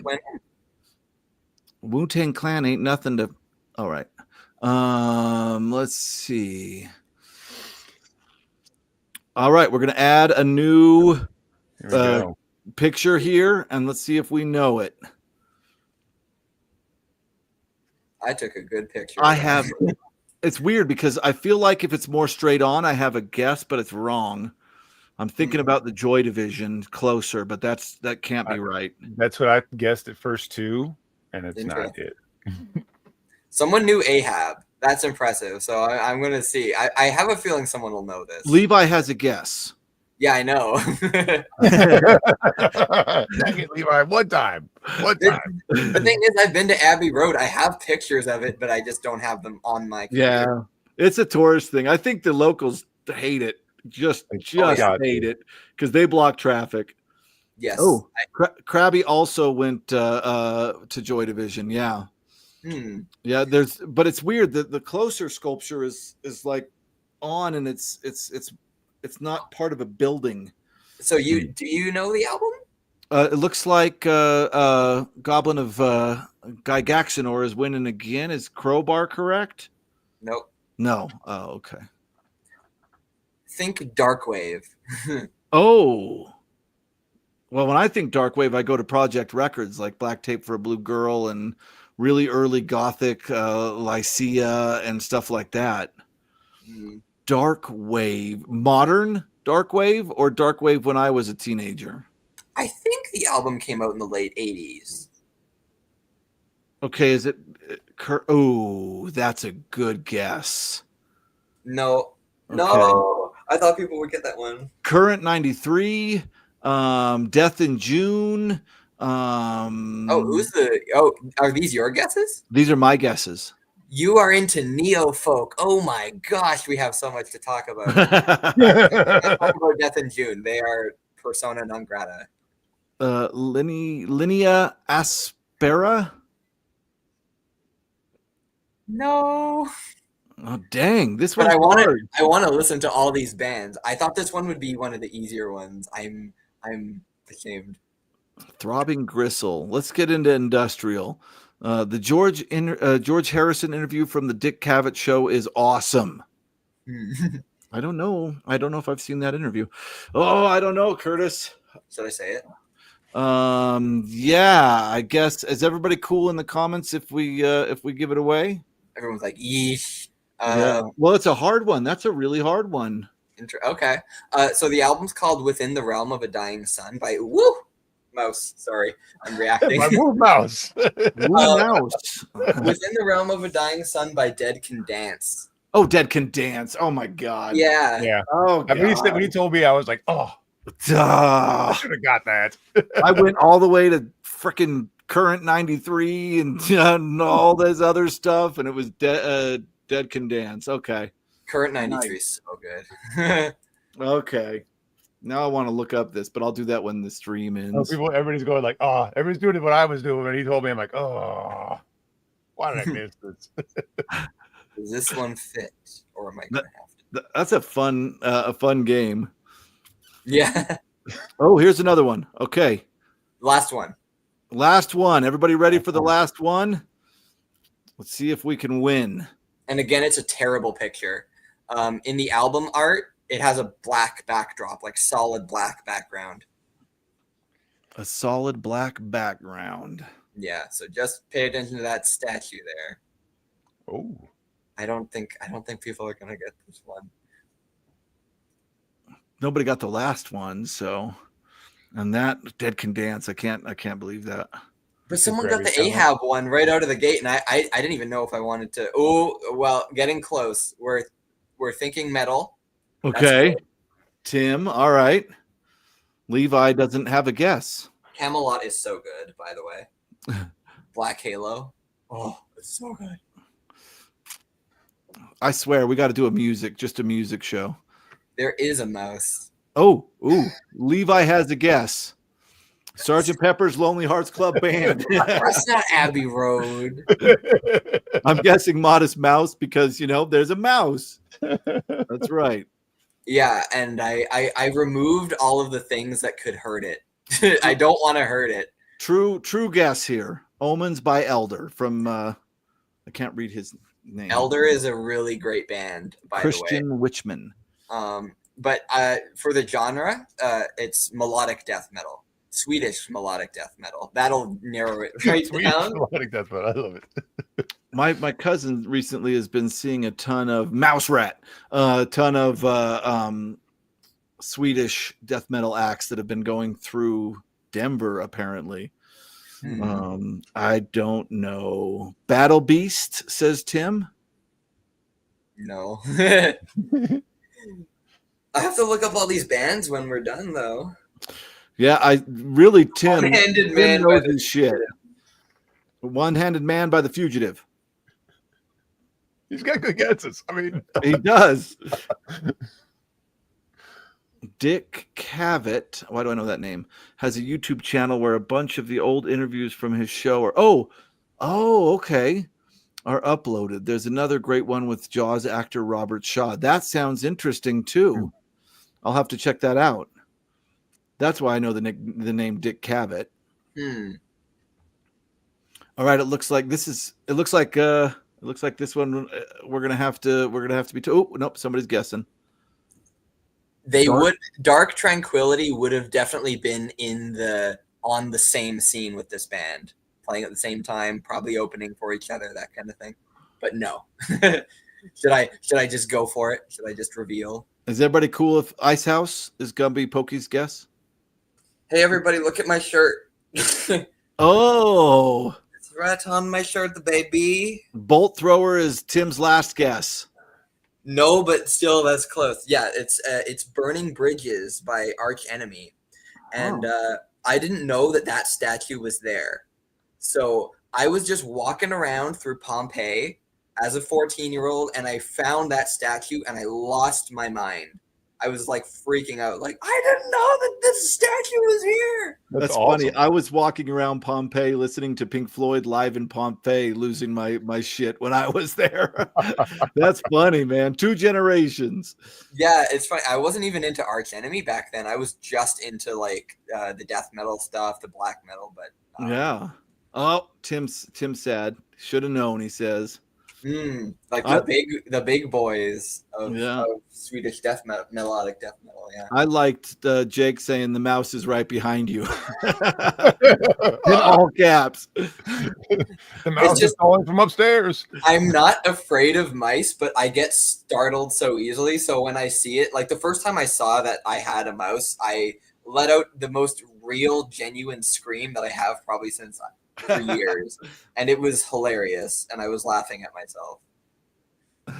I was walking around Pompeii getting blisters. We all got a story. Why have we all been to Pompeii? Did we rise from the ashes? I was lucky to be able to teach in Rome, and so I was there for a while, and I had to go. And I hate to say it, it was because of Pink Floyd. I had to go see Pompeii because, of course, it's interesting historically, period. But that concert was really huge for me. So I just had to see it. You're gonna be so mad at me, but I'm a huge fan of Pink Floyd. I have not seen the Pompeii. So it was just re-released. It actually was played in theaters recently, but yeah, they'll probably release a new Blu-ray of it, and you should check it out. It's really good. Ooh, I know it was Beatles. coming out in theaters, but I got the time wrong, and it was only out for like 2 days. 2 days. Yeah, and I thought it was gonna come out like in May, but it came out in April. So I found out just a few days ago. I missed it. I was like, yeah. I had to choose between seeing it or going and seeing Primus live, and I chose Primus. I would have done the same thing. Yeah, you can watch a movie any old time. Yeah, exactly. Yeah, I gotta. Yeah, careful with that axe, Gumby Pokey. That it's funny because I made music for years, and I feel like in my heart, all I was trying to make was something with the ambiance of Careful with That Axe, Eugene, and not the stuff that's been released. The really deep kind of live versions of it are absolutely incredible. There's somewhere Roger is yelling the lyrics. There's somewhere he's whispering them. It's just really, really incredible. Awesome. Yeah. But if you do make music and you need an artist to do your covers, let me know. I've done a few.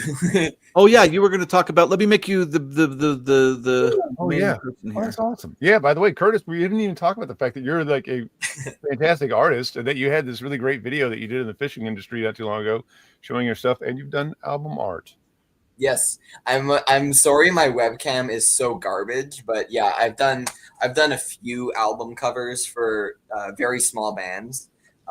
They usually can't pay me well, but that works out fine because the album art is like the one area where I will let myself be exploited. I will do work for cheap usually. I mean, maybe I shouldn't advertise that, but you know. So yeah, I've done mostly for metal bands, but you know, some ambient bands, some like noise rock band from Japan just had me on their album art called Torso Tree, or TRSE is how they stylize it. I don't know why. Some of the hardest music I've ever heard was underground music in Japan. Just so heavy. Have you heard their punk scene? Yes. It was and I was down there in the early 2000s. It was insane.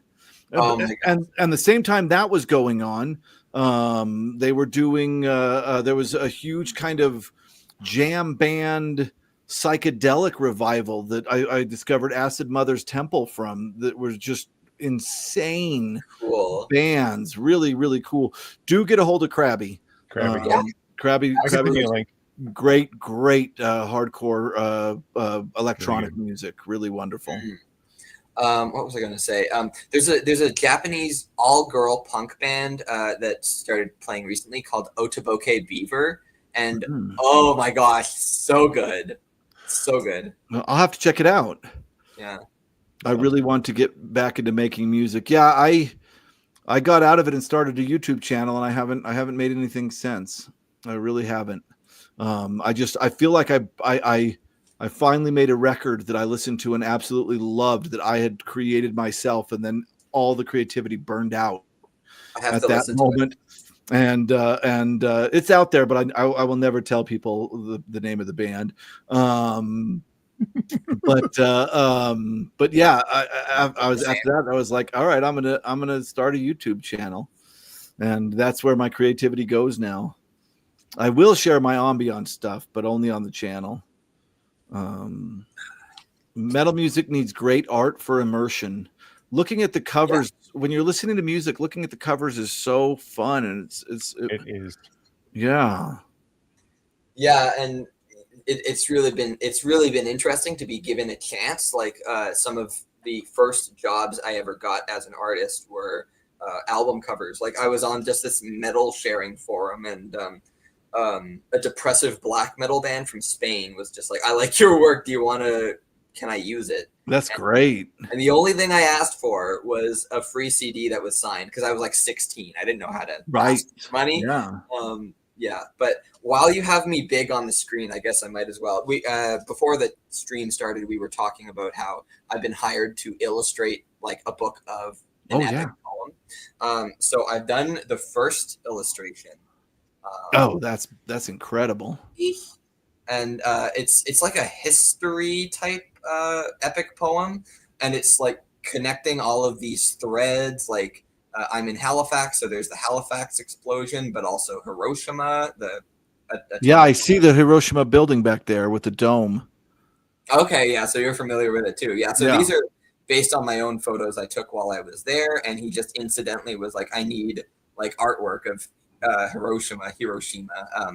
So I suggested this statue, which I found in like one of the museums there with like this melted Buddha, and he didn't want it to be realistic. He wanted it to sort of be like a collage of like, put this here, put this there, put this, not in a naturalistic way, but in kind of like, he said, German expressionist kind of way, you know. So that's incredible, man. Thank you. Yeah, that's good. That's really good. Thanks. It's in pencil. I usually work really big in charcoal, but yeah, this new job is kind of taking me in like the illustrative direction. Yeah. Awesome. If I ever publish it in my work, I know where I'm coming for illustrations. I have to comment on this. H.R. Geiger doing the Celtic Frost album is such an awesome thing. Oh yeah. I didn't know that H.R. Geiger did anything but Emerson, Lake and Palmer. So this is interesting to me. That he did more than just Emerson, Lake and Palmer. Yeah, he's done a ton. You know the band Carcass? Oh no. Oh really? Okay. No, I need metal training. Like for me, so there's one band that I can name drop if I remember it right, and that's Misery Wizard, which is one of my favorite metal bands because they don't do the growling voice. He actually sings, and then before that, it's like, you know, and Justice for All. like that's how I do with metal. It's ridiculous. I need training from you and Tim because I do like really heavy metal music. Brain salad surgery, which was a euphemism for fellatio. And Christian says to Gumby Pokey, I heard there was originally a penis in that picture. That is correct, right down at the bottom, and they had to remove it for the album cover. Yeah, but so Carcass, their fourth album is called Heartwork, and that has H.R. Geiger artwork on it too. Oh, really?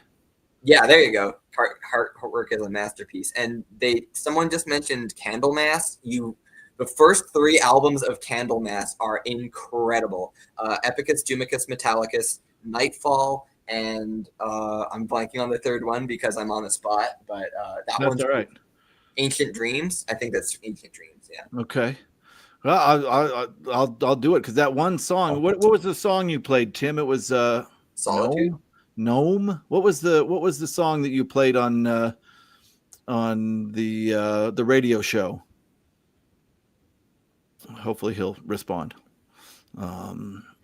Yeah, but he played one that all of us were like going to find. It was incredible. I think it was called Gnome. Yeah, Gnome are awesome. Yeah, it was Gnome. Okay. Yep. All right. Anything else, Virgil? You like metal? I am not as into metal, but that's okay. No, I think it's like, it's not that I'm averse to it. It's just that I think too that it's just such a diverse category, and it's hard for me to absorb music. Like when I get into music, I get really into it, but it's hard for me to break through into something. So it's always kind of like a weird relationship I have with music, even though I like to try different stuff. Yeah, I'm into everything when it comes to music. I really have no limit when it comes to that, but metal is just, I guess, I've been wearing the shirt since I was in like junior high. And I still have it. No, Goblin, I have not yet, and I need to because both you and Virgil have said that I need to. Incredible, man. Like their first album is one of the best metal albums I've ever heard. When the Kite String Drops. Yeah, it is good. Goblin. Oh no, I'm thinking of a band called Mortis. Have you guys ever heard of Mortis? He used to dress up like a kind of yeah. That guy was crazy. I think Goblin. They're dungeon synth. Mortis is dungeon synth. Yeah. Okay. It was. See, that was. I love the genre name. when I was a kid. Goblin. Sorry, I was just gonna say, Dungeon Synth was a genre of music made by D&D fans, so they could play it in the background while they were playing D&D campaigns. Yeah, Mortis. Yeah, really, really, really fun stuff. Yeah, I love that. Goblin did the Suspiria soundtrack. I love that movie and that music. Oh, okay.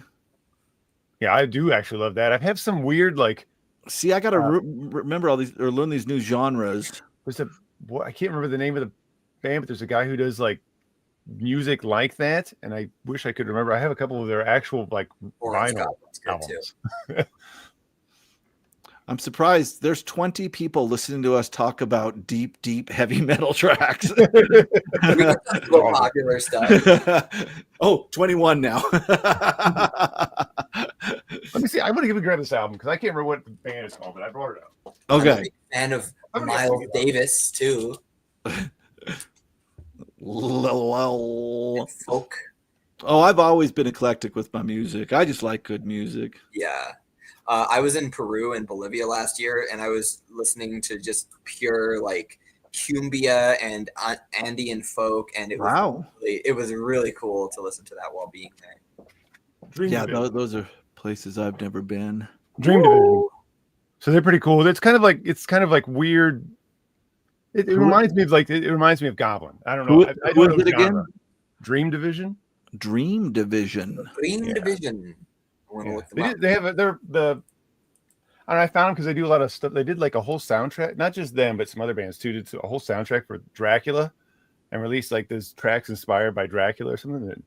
Again, music based on literature. I need it. That's awesome. Yeah, so that was kind of cool. They're part of Library of the Occult. There's a whole conglomeration of people making music like that. That it sounds like it's music made for 70s horror movies or something. Okay. I saw this new music video for a group called Castle Rat that was awesome. Tim liked that. Castle Rat. That's all. Let's go. Why are we always talking about mice? Everyone knows I haven't.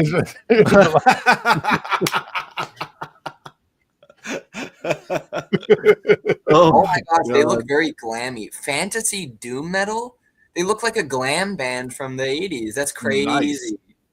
Okay, well, doom and stoner and sludge metal are always hits with me. There's a big revival in those genres happening now, so I'll look into them for sure. Modest Mouse. Yeah, Jake said it's still under my fridge, I think. I was in Hastings before it shut down, and there was a Modest Mouse song playing, and it sounded exactly like the Pixies, but the early Pixies that I remember, and it was it blew my mind. So I went and bought Modest Mouse, and it's so strange because I think there's two types of Modest Mouse fans. Because there's two different types. They do this really poppy stuff, and then they do this really insane, screamy, almost angular kind of punkish stuff. And the two people never really connect on what part of Modest Mouse you like. Oh my gosh. Okay. Let's see. Wind Rose does dwarf metal based on Tolkien, and Rhapsody of Fire is perfect for the Conan the Barbarian lovers. Their singer, they're amazing, and their singer is a babe. And the Dio full cosplay video is mucho bueno. I had an album entitled Black Mass. Forgot the artist name. I think he also did music for Plant. And then someone mentioned Electric Wizard. Crabby. Dope Smoker and sorry, not even Dope. I meant to say Dope Throne. Electric Wizard has an album. I do like Sleep.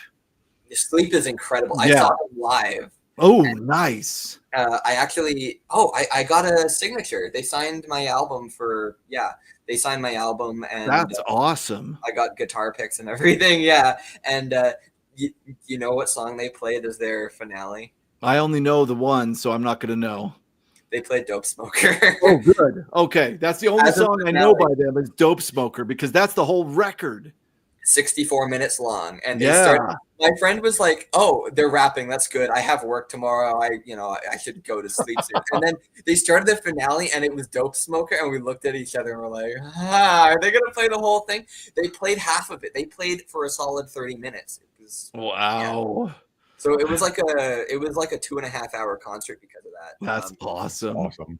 But Electric Wizard have an album called Come My Fanatics and Dope Throne, and those are two of the best in the genre. Dave, the vintage paperback reader, turned me on to a good stoner band called Miss Lava. They're rad. Everyone's into stoner stuff here. That's great. Let me tell you, if this was the 90s, we'd all be making each other mixtapes. Yeah.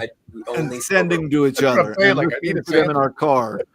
That's what we need. We need like a hit list from this to go and like, here's what you should listen to after you watch this video. Right. Yeah. I could do that on your Discord. Is everyone are most of the people in this chat from your Discord? No, most people from the chat are from the YouTube. Ah, okay. The Discord is from the Patreons. Oh, okay. Yeah. Yeah. Go join the Patreon, everybody. That's right. Join the Discord. We have fun. Look at that. All right, we are losing people, so it's my fault. Metal is the talk to. It's like the closing time song. We just start talking about music. I started a music channel for a while that I was going to Man or Astro Man. I haven't heard of Man or Astro Man in a long time. Oh. They were kind of Man or Astro Man. I got to start writing this stuff down. Oh, Lovecraft. That's a really good idea. You guys could make Spotify playlists that match your favorite books. That is a good idea, actually. Yeah, it's funny. So I usually just play brown noise when I'm reading, but with science fiction, I play like dark ambient that's really minimal, so it's not distracting. Yeah. There's this band called Sleep Research Facility, and they have an album, a very ambient, minimal album called Nostromo, based on the ambient sounds in the first Alien movie. Oh, interesting. It goes so well with reading vaguely creepy science fiction. Damn it! Now we're gaining. One of these times, I want to coming back. I want to do a live show where we just try to outlast, just see who can go longer. The audience we outlast or us. You wouldn't dare stay. Somebody just turns it on and leaves. We're going to do a sleep stream. We're all going to sit up in our chairs in front of our bookshelf. We'll just put on a book on tape. Right. Here's Annihilation by Jeff Vandermeer. Enjoy our live show. Jeff Vandermeer might get pissed off at us if we did that. It might be. And share the playlist with us. We'd absolutely have to. It'd be interesting. It'd be so cool. Yeah. Every time your picture. Oh, sounds cool. Levi says, Christian, every time your picture comes up, I think it's Laurie Brewster. That might be something that I not familiar, but it's kind of old. Laurie Brewster, I don't know who that is. Black Sabbath is the best base for mixed modern metal arts. It's true. Yeah, I love that first record. I mean, and you got to listen to it and think, like, these are people that had like the Beatles, and I'm telling you guys, and I didn't get to play this on the on News from the Geldings live show based on science fiction, but I wanted to. If you've never heard 21st Century Schizoid Man by King Crimson, you have to. I mean, I love King Crimson. So good. It came out right around the same time as Black Sabbath. I think it was a little bit earlier. A year before. Yeah, a year before, and it will shred your face. I actually just saw them live. Oh, nice. Yeah, he's still going around.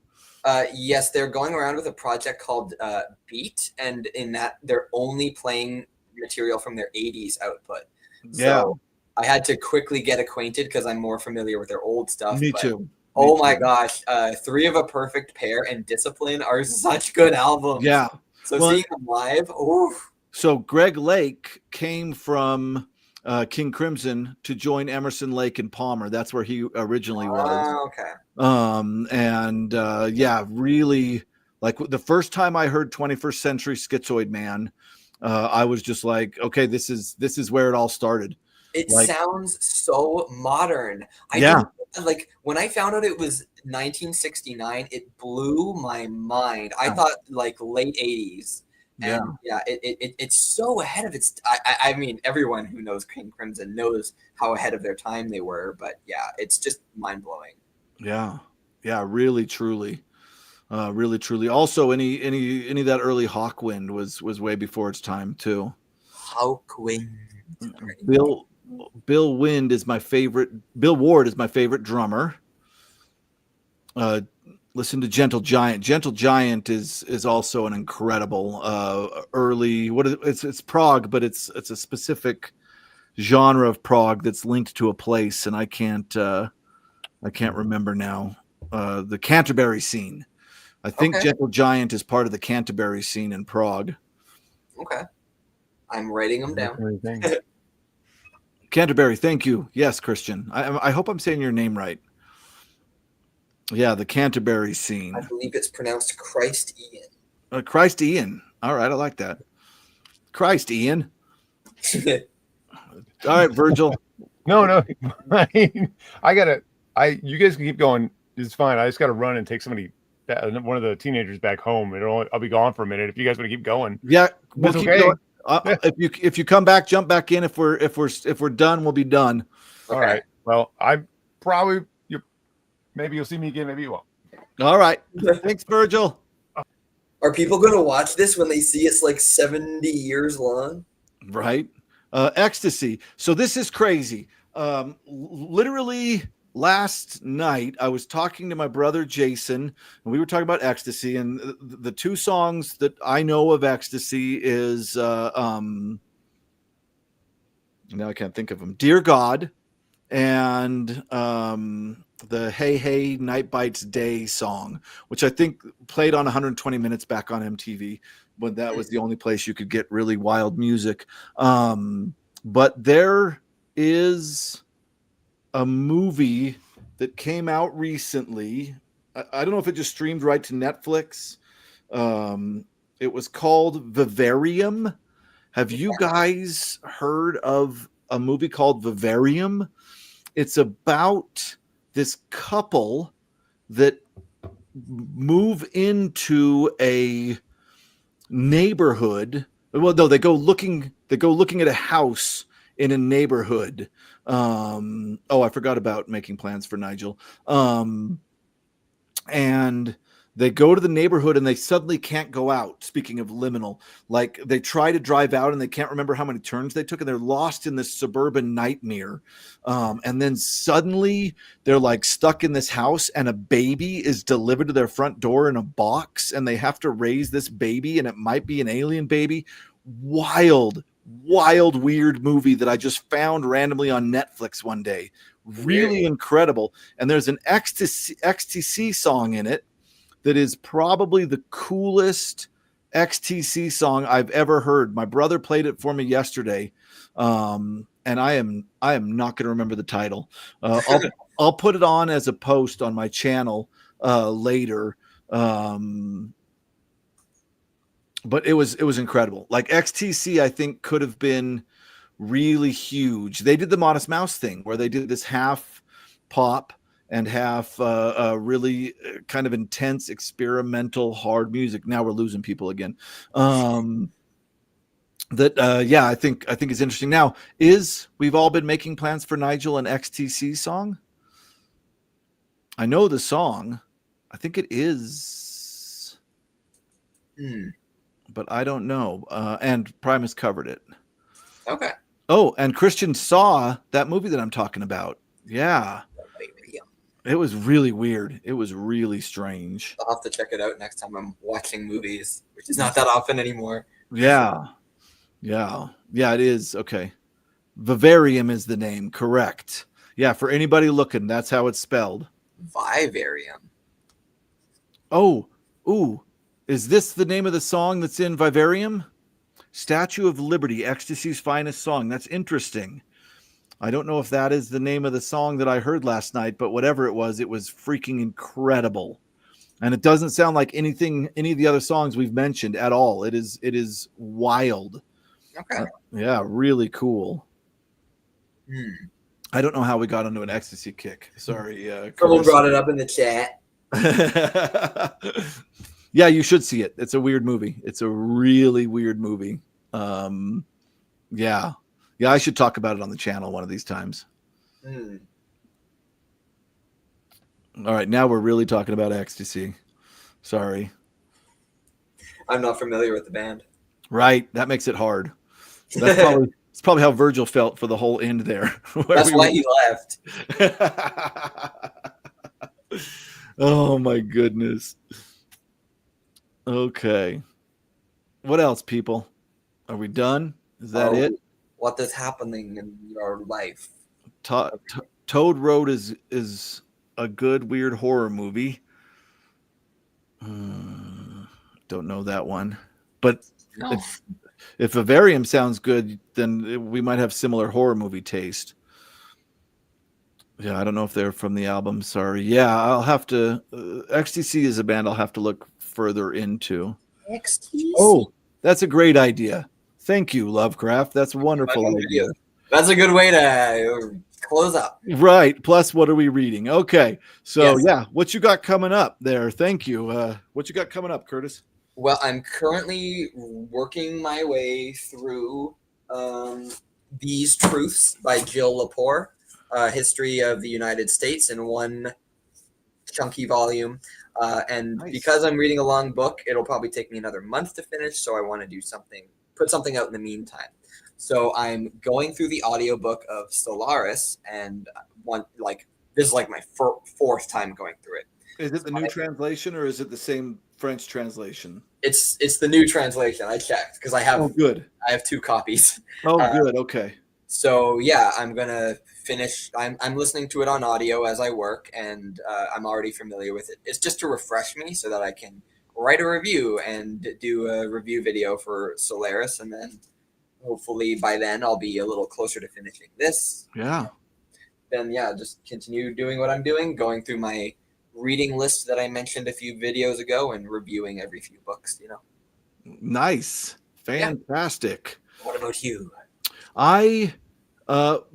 So what's coming up on my channel this week is I read a short novella by Samuel R. Delany called Empire Star. And if people that watch my channel, if you'll remember, I did Babel 17, another Delany novel with Ira from SF Words of Wonder. We had a great time, and he wanted those two that novel and that novella published together, do-si-do style, in a kind of a double format, because those two link thematically. So I read Empire Star and did a huge breakdown of how I think those books are linked thematically. So I'm trying to, I went on a horror kick for a while, so I'm trying to keep up the sci-fi as well. So you can expect that. And then the book we were talking about earlier in the chat, Ingstrom's When Darkness Loves Us,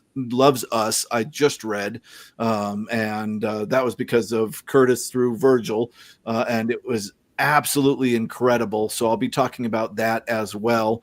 Plus, on this, I always listen to novels while I'm driving back and forth to Colorado.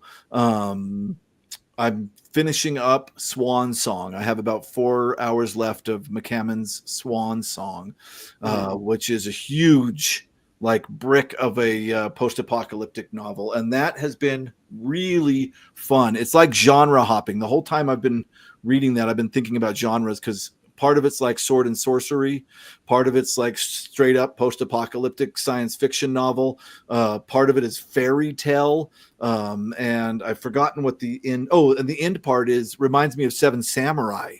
Of all things. This is all the weird connections I'm making while I'm reading McCammon.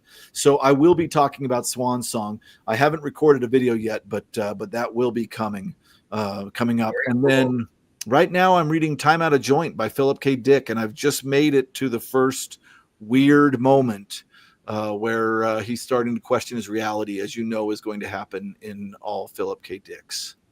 Okay. I've never read him. You should. I think you'd enjoy him.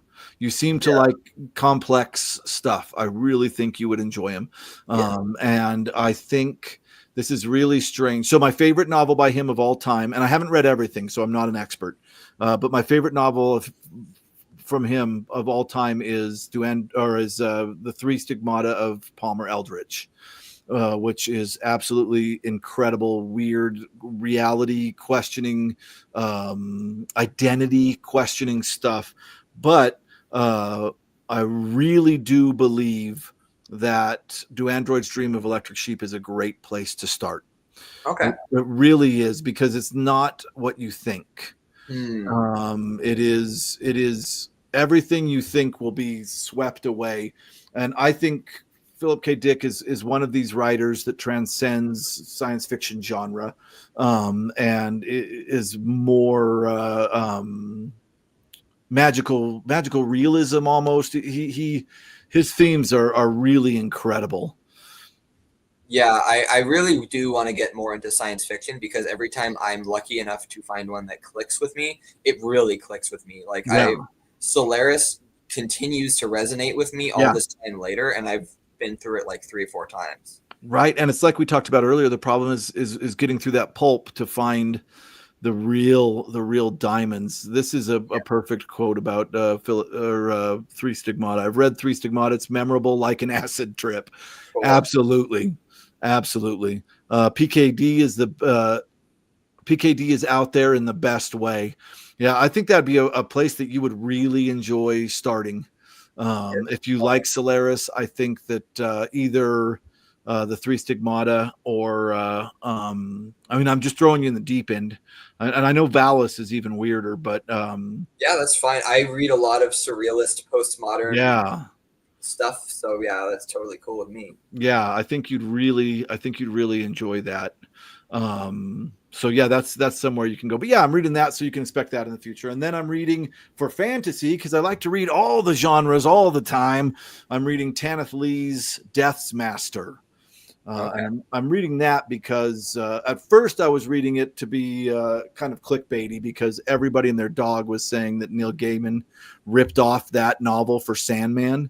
But then Deb did the Omnivorous Reader did a review on it that was just incredible, and I've really wanted to check her out since then. So yeah, so I'll be reading Tanith Lee's Nightmaster, and we'll see how that is. So yeah, that's what I'm up to.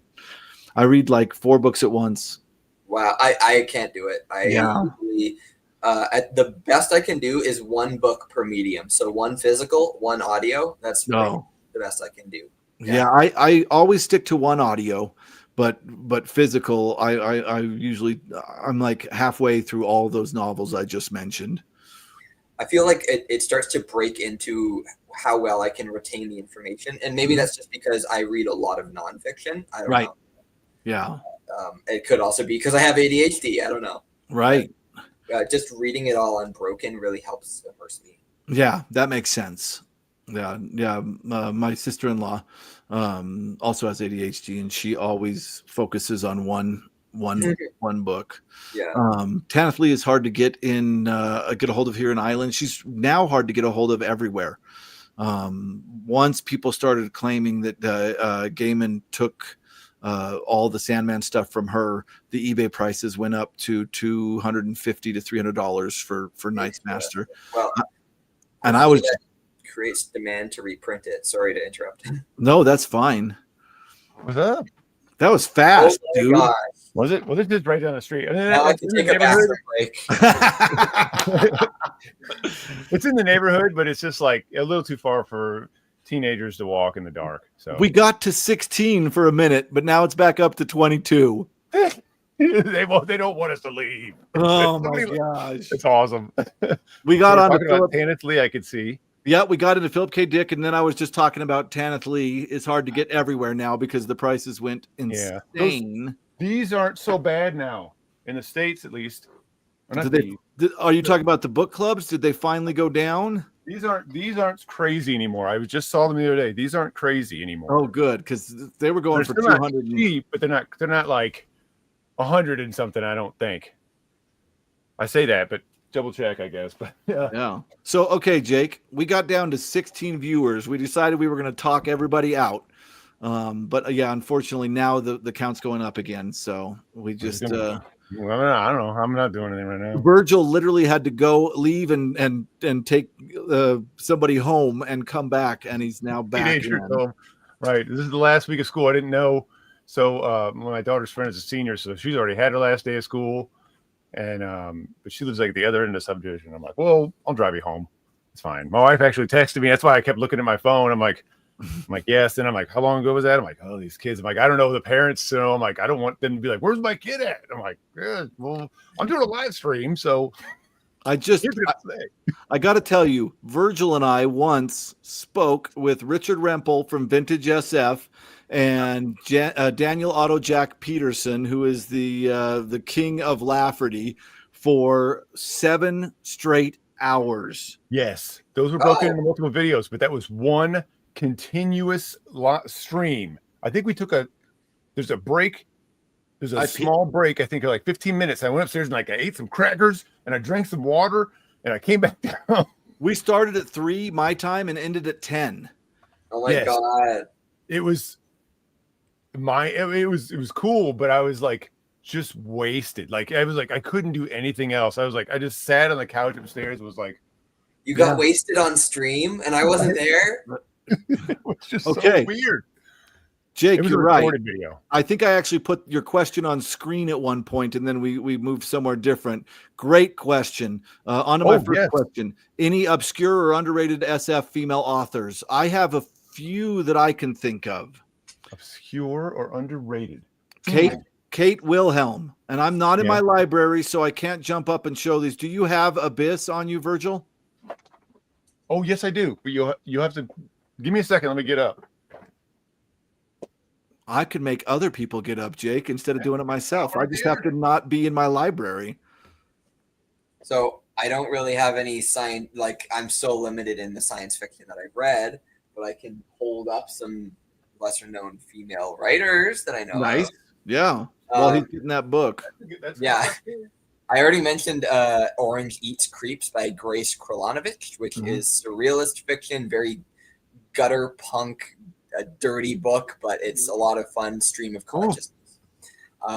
There's a magical realism book that I really like from the 60s called The Vet's Daughter by Barbara Cummins. It's, like I said, magical realism. A girl who is from an abusive home learns that she can levitate. There you go. Oh my God, you're gonna have to put these in the Discord so I can grab these. I'll put them in the comments for this stream when I'm done. Yeah. And this isn't really obscure. He was like a breakout bestseller immediately. But somebody mentioned it in the comments too. Yeah, Jonathan Strange and Mr. Norrell. She's only put out 2 novels so far, but I've read this one. It's huge, but it's a brick. And it's probably my favorite fantasy novel that I've ever read. So. And they made a TV show about it. They did, but I don't watch TV shows, so I haven't seen it. But I watched it and enjoyed the crap out of it. I'm curious. I will see it eventually, I'm sure. Yeah. So, I really liked Jonathan Strange and Mr. Norrell. It is slower paced, but I really did like it. Humorously, there was a video. There's a video or something somewhere of Harlan Ellison saying it's like the worst book ever. Oh, really? I don't know why. I can't remember what his reasoning was. Like, it's because they don't have a hard magic system. That's right. You need that. I can't find my copy of Abyss. It might be upstairs. Yeah, that's all right. So Kate Wilhelm, so she's most famous for When Late the Sweet Bird Sang. What the hell is the name of that? It's a post-apocalyptic novel that is supposed to be incredible. I picked up and read a book called Abyss, which has 2 novels in it. And the first one was absolutely incredible. And the second one was okay. Krabby, not a fan of the Strange book. No. But yeah, Harlan, not enough dogs. Yeah, it's she's fantastic. Everything I've read by Kate Wilhelm, I've really enjoyed. And then there's who's Werner Vinge's wife, and I haven't read any of her stuff, but Joan D. Vinge. Oh, it's right. She wrote the Snow Queen and the Summer Queen. And I have Snow Queen, and that is on my TBR because it looks incredible. I always wanted to read it, never have. Yeah. Sounds right. Yes. Oh, there it is. Okay, good. Thank you, Aaron. Yes, when late the sweet birds sang. Aaron's still here. Coming in clutch. Well, I'm trying to think of some others, and I probably could, but there's a book I really like. I want to reread and revisit by K.J. Bishop, The Etched City. And this is new weird stuff. This is like one of those books people like when you bring up new weird, usually this book comes up. Oh, nice. It's like a fantasy story, but it's very weird. Without trying to get into like reading the blurb and putting the glasses on. I can't ever say that book title, but everybody at the Another Bibliophile Reads has said great things. It's kind of a Greek retelling, I think. Mm-hmm. Yeah, I want to read it. It sounds a little bit like the Library of Babel by that Spanish writer who's really famous. Gabriel Garcia Marquez. Maybe my brain gets scrambled when I look at names from certain cultures. Oh, so good. Angela Carter. Yeah, this is a weird mix for me because I studied folk fairy tales, myth, all that kind of stuff in school, and Angela Carter is like the first go-to of rewriting fairy tales. Her book of The Bloody Chamber and Other Stories, absolutely insanely good. I made Virgil read it. Mm-hmm. It was good. Yeah, very good. Margaret Atwood, though, we all know, but like she wrote the Penelopiad. That was a really good one. The story of the Odyssey, but told from the point of view of Penelope. Oh, that's interesting. Yeah, I've never read Margaret Atwood. Yeah. This is. I remember liking this. But not exactly a small writer. I mean, I think everybody's heard of Margaret Atwood at this point, but yeah. Octavia Butler, of course. Oh yeah, she wrote. What's that story? Woman of Color. Yeah. Is she obscure? Is she what? Is she obscure? I think she definitely was for most of her time in the science fiction field. Okay. I think she's obscure to older generations. I don't know. Is she obscure to your generation? She's one of the first names I think of when it comes to women fantasy writers. I've never read her though. I've just heard a lot about her. Yeah. Oh, interesting. Yeah, I would think of Anne McCaffrey and that's interesting. I haven't heard of her. I don't know who Anne McCaffrey is. Oh my god! Wow, the generational difference. That shit happens. Yeah, everywhere. There's like 3,000 Pern books. Yeah. The Dragon Riders of Pern. Just go to any thrift store and you'll find 6 copies. Okay. And then how about Miriam Zimmer Bradley? No, I never heard of that. She rewrote the Arthurian legends, but from the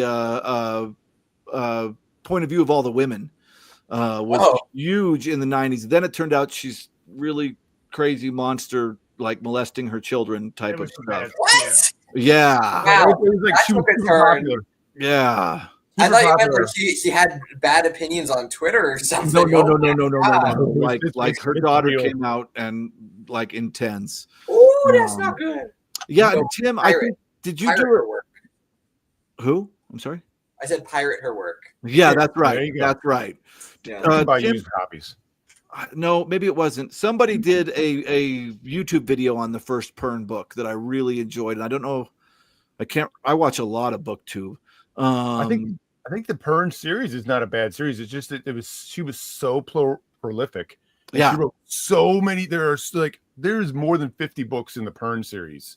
It's an insane number. Yeah, and I don't even think that's including like the stuff that she like co-wrote with people and stuff. Right. But I've always heard good stuff about the first 3. The third book won a Hugo or a Nebula, something. This is not exactly.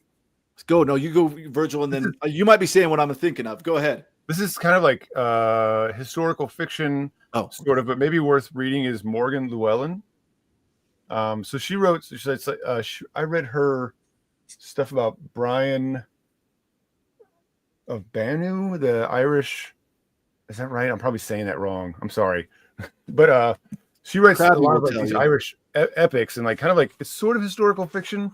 It was really good. I meant to, The Lion of Ireland. The Legend of Brian Boru, Boru. That's probably not pronounced that way because It's Irish. I always love Irish myth. I love it. I'm the least Irish person in my house. The dog might even be more Irish than me, but like genetically. But I love it. We were actually, Curtis and I were talking about the Toyne, the old Irish epic, the Toyne, before we got on. One of the first times I fell in love with mythic literature was reading that book in school. Yeah, same with me. And I just picked it up because it was based on a song. Or, sorry, the song was based on the Toyne by the Decemberists. Yes, that is a great song. I love that song. I saw them do that live in 2004. I'm seeing them live this year. Are you? They're incredible. They're really incredible. Mists of Avalon was great. I agree. Great book. That's the woman we were talking about that rewrote the Arthurian myths. Really great book. Her husband was such a sick bastard. Yeah, apparently she was too. I don't know. I don't know the details on it. Yeah, it's just too hard to. That's a whole nother thing. Who we missing? Joan da Vinci, or big name sci-fi. Butler. Octavia Butler. It's Joe. Okay. Joe, we know you were working, so hey, what's up? He's like, what? Stayed this late so that you could see it. Yes. How are you doing, Joe? That's awesome.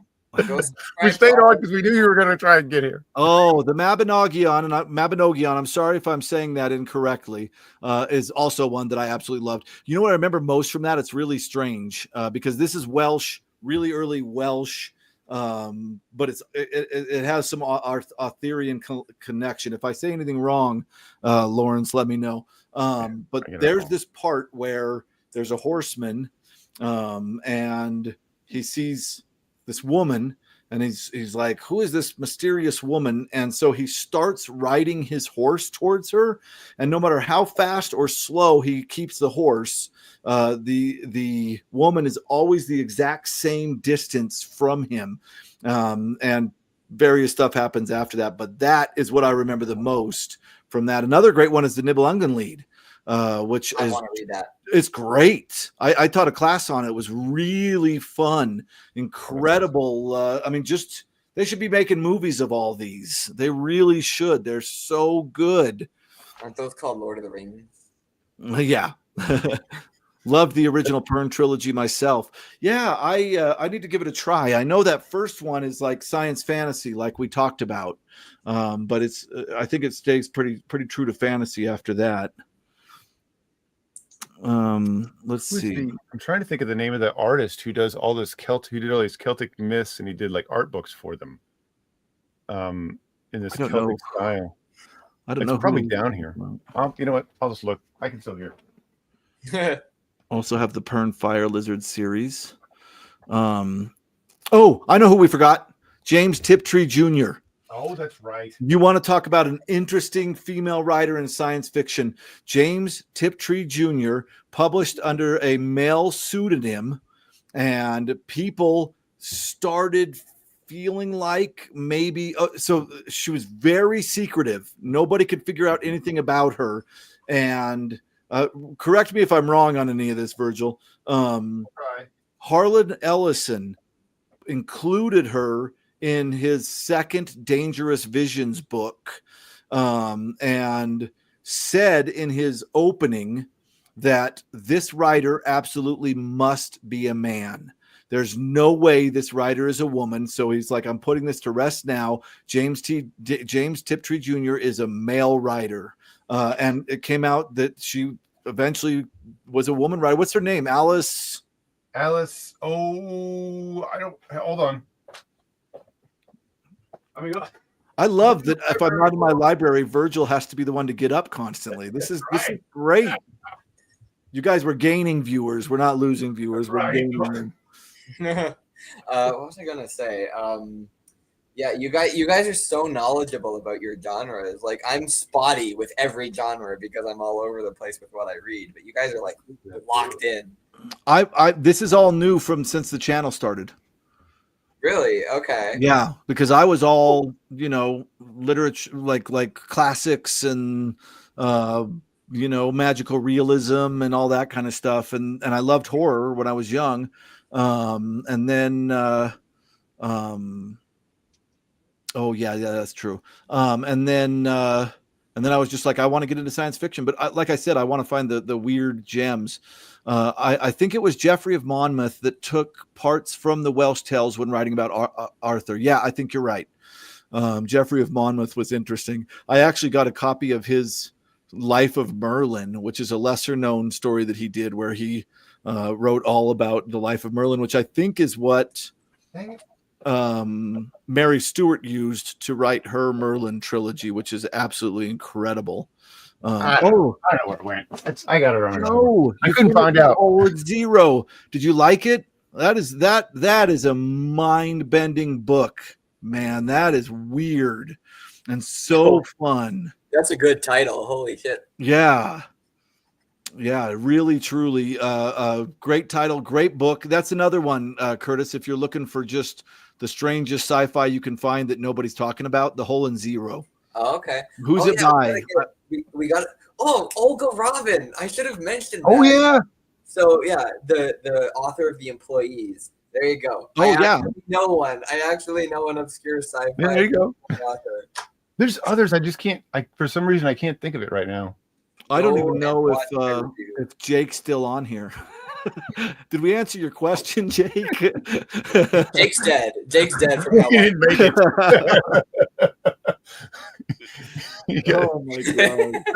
He started to get lightheaded from lack of nutrition, and he had to leave. It's like, could you name one author that is like obscure and it's just like, this is now what my lecture is. I already did this, but I'm going to do it again and say, I'm dead. The mouse got me.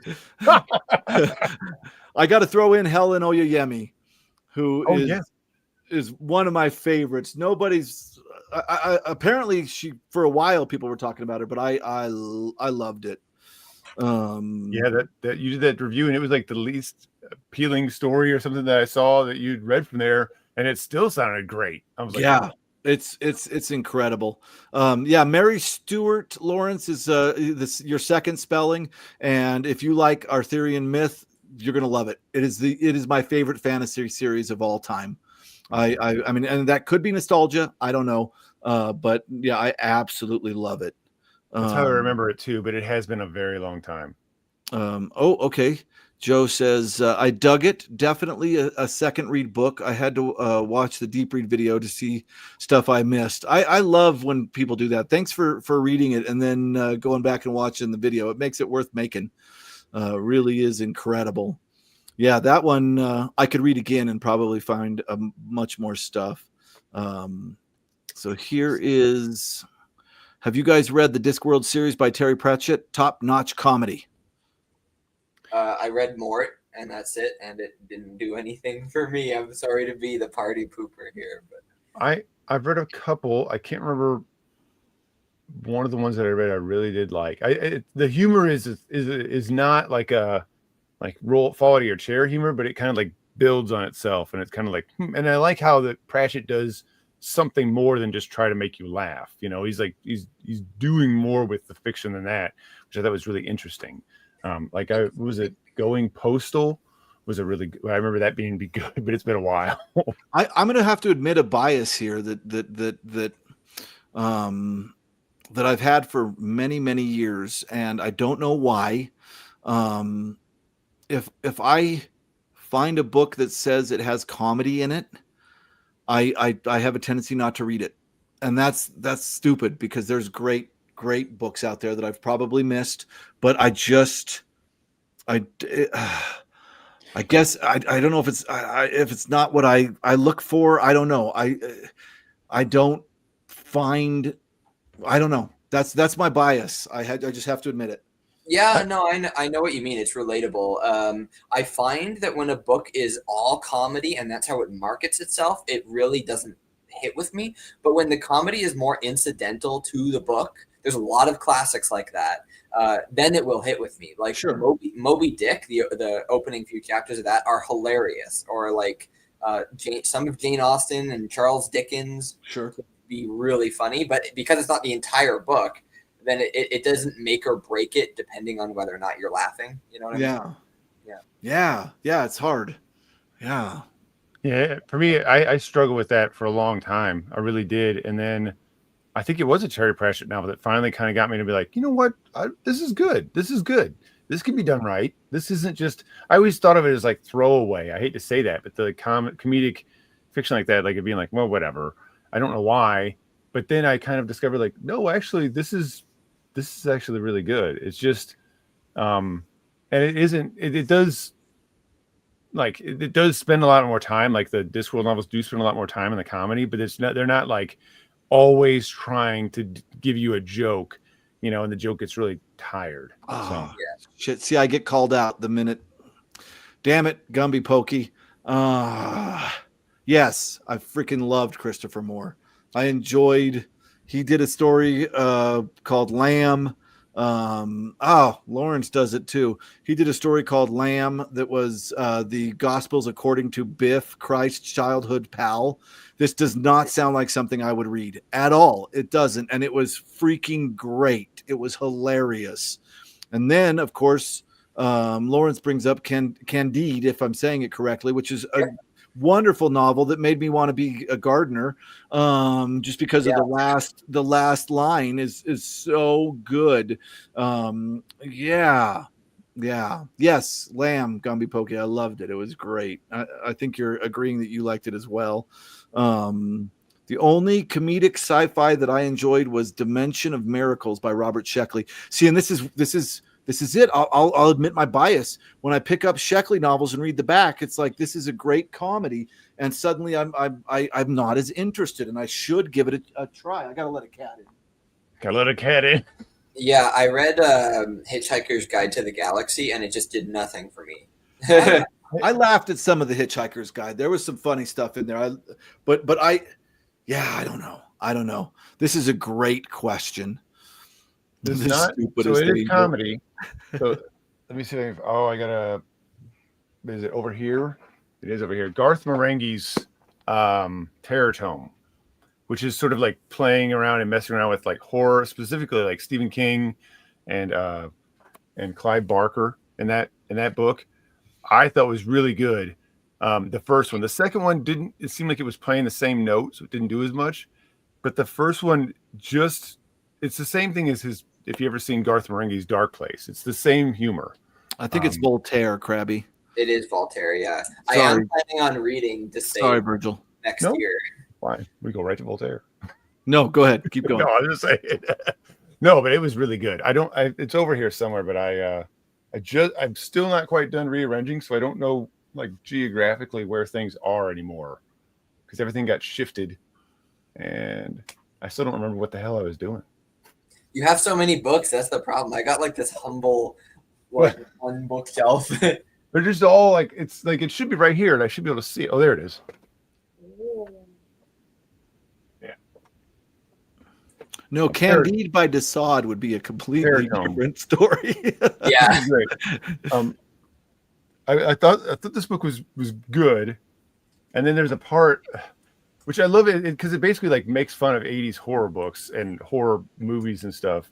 And there's a part where like the second story starts off with like the insane asylum, like the inmates or whatever, I think is what the book calls them, like break free, right? Obviously, like really that's not great to say that, but like they're painted so insane that like they start like one of them kills the other one and starts eating the other one's brain, just because there's no chemicals, right? These are just people that escaped from the insane asylum. And the psychiatrist is like, we got to stop the crazies, they're loose. And so he starts shooting them or something. And it sounds terrible. And it is, but it's in a good way. It's funny. Yeah, I'm gonna have to. You may not like it. You may not like it. To keep a more open mind about comedy. Yeah. Pygmy by Chuck Palahniuk. I've read a lot of Palahniuk. I have not read that one. I like Palahniuk. I've not read anything by him. He wrote a story called Lullaby that was insanely good. I really enjoyed it. Yeah, I like Haunted a lot. Yeah, that's Haunted good. Was good too. Anyone read The Failures by Benjamin Lyer? Thought it was a good debut. Excited to see where it goes. Unfortunately, I haven't. Anybody else? No, I have not. Oh, we'll have to add it to the list. Man, to the list. Oh, Lawrence, you and I, man, are yeah. I also listened to the BBC Hitchhikers, and I remember that much more. If you're talking about the radio show, Yeah. I'm I wonder if that's way where a more. lot. Oh, I was gonna say, I wonder if a lot of people might have a lot of attachment to that because I do remember hearing that too. And Yeah, that's like it seems like they have more attachment to that than the books. yeah, me too. Me too. All I remember is the part where they're all running to the ship, and then they get in the ship. It's going to zip forward into time, and they all get in, but Marvin or whatever the robot's name is.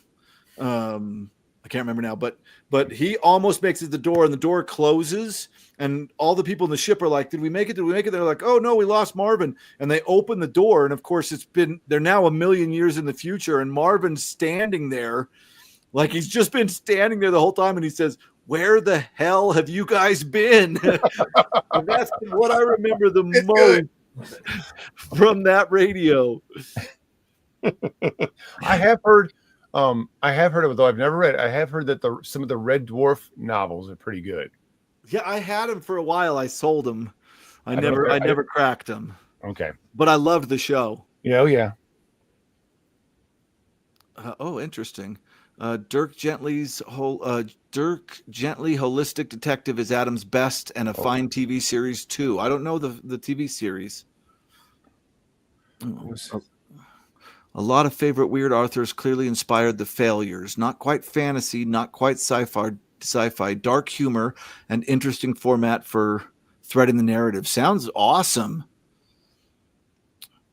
I'm also connected with Gumby Pokey here a lot. Tom Robbins, Skinny Legs, and all. All I've read is Jitterbug Perfume, but I do hope to read some more of his. I have to take breaks between him because his prose is so witty and sometimes of its time that I need a break after one of his books. Almost like it's so rich, like it's like really something really sweet. Yeah, yeah, Marvin. I think Joe asked if this was kind of like Scary Movie. It's not quite.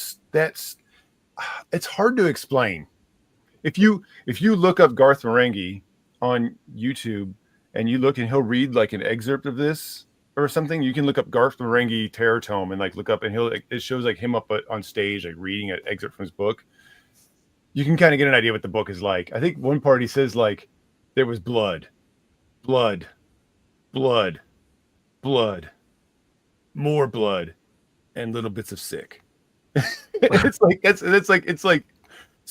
it's not like cracking jokes per se, but like it's like the narrative, the text is mocking horror narrative. So I don't know. I thought it was really good. It just felt like the second book in Carcerat felt like it was playing the same note, and I'm like, well, I think I read this book, but it is worth looking for this book. I think so. It was a good time. And if you've never seen Garth Marenghi's Dark Place, you should go watch that. It's like I think it's completely free on YouTube now. It's fucking awesome. Huh. It has what's his name is super famous now from when What We Do in the Shadows. He was in there. He's one of the doctors. I love What We Do in the Shadows. Yeah, you would like Dark Place. It's funny because silly ass TV shows I'm fine with, but when it comes to my literature, I don't know. It's a snobby thing from my past, I guess. I hear you. I felt that way for the same time for a long time. This felt like the TV show Dark Place, but slightly different.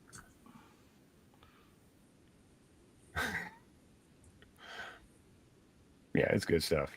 The thing with Discworld is that he picked themes from the real world and did great, and sometimes with deep commentary on them. Yeah, it sounds good. Yeah. Richard Io, what's his name? Yes, I know. I can't think of it either. There we go. Have we killed it yet? I don't know. I can't see counts. Curtis just left. Curtis is like, I gotta go take care of this mouse. I gotta. It's like it's been here so long. I gotta make a bed, make a little pallet for it. That's very late for Curtis too. Yeah, it is. I'm gonna do 10 more minutes unless you guys are ready to head out now. Okay. Internationally, the great magical realist tome 100 Years of Solitude, abso-freaking-lutely incredible. I love his short story, The Very Old Man with Enormous Wings. Some of the best magical realism ever.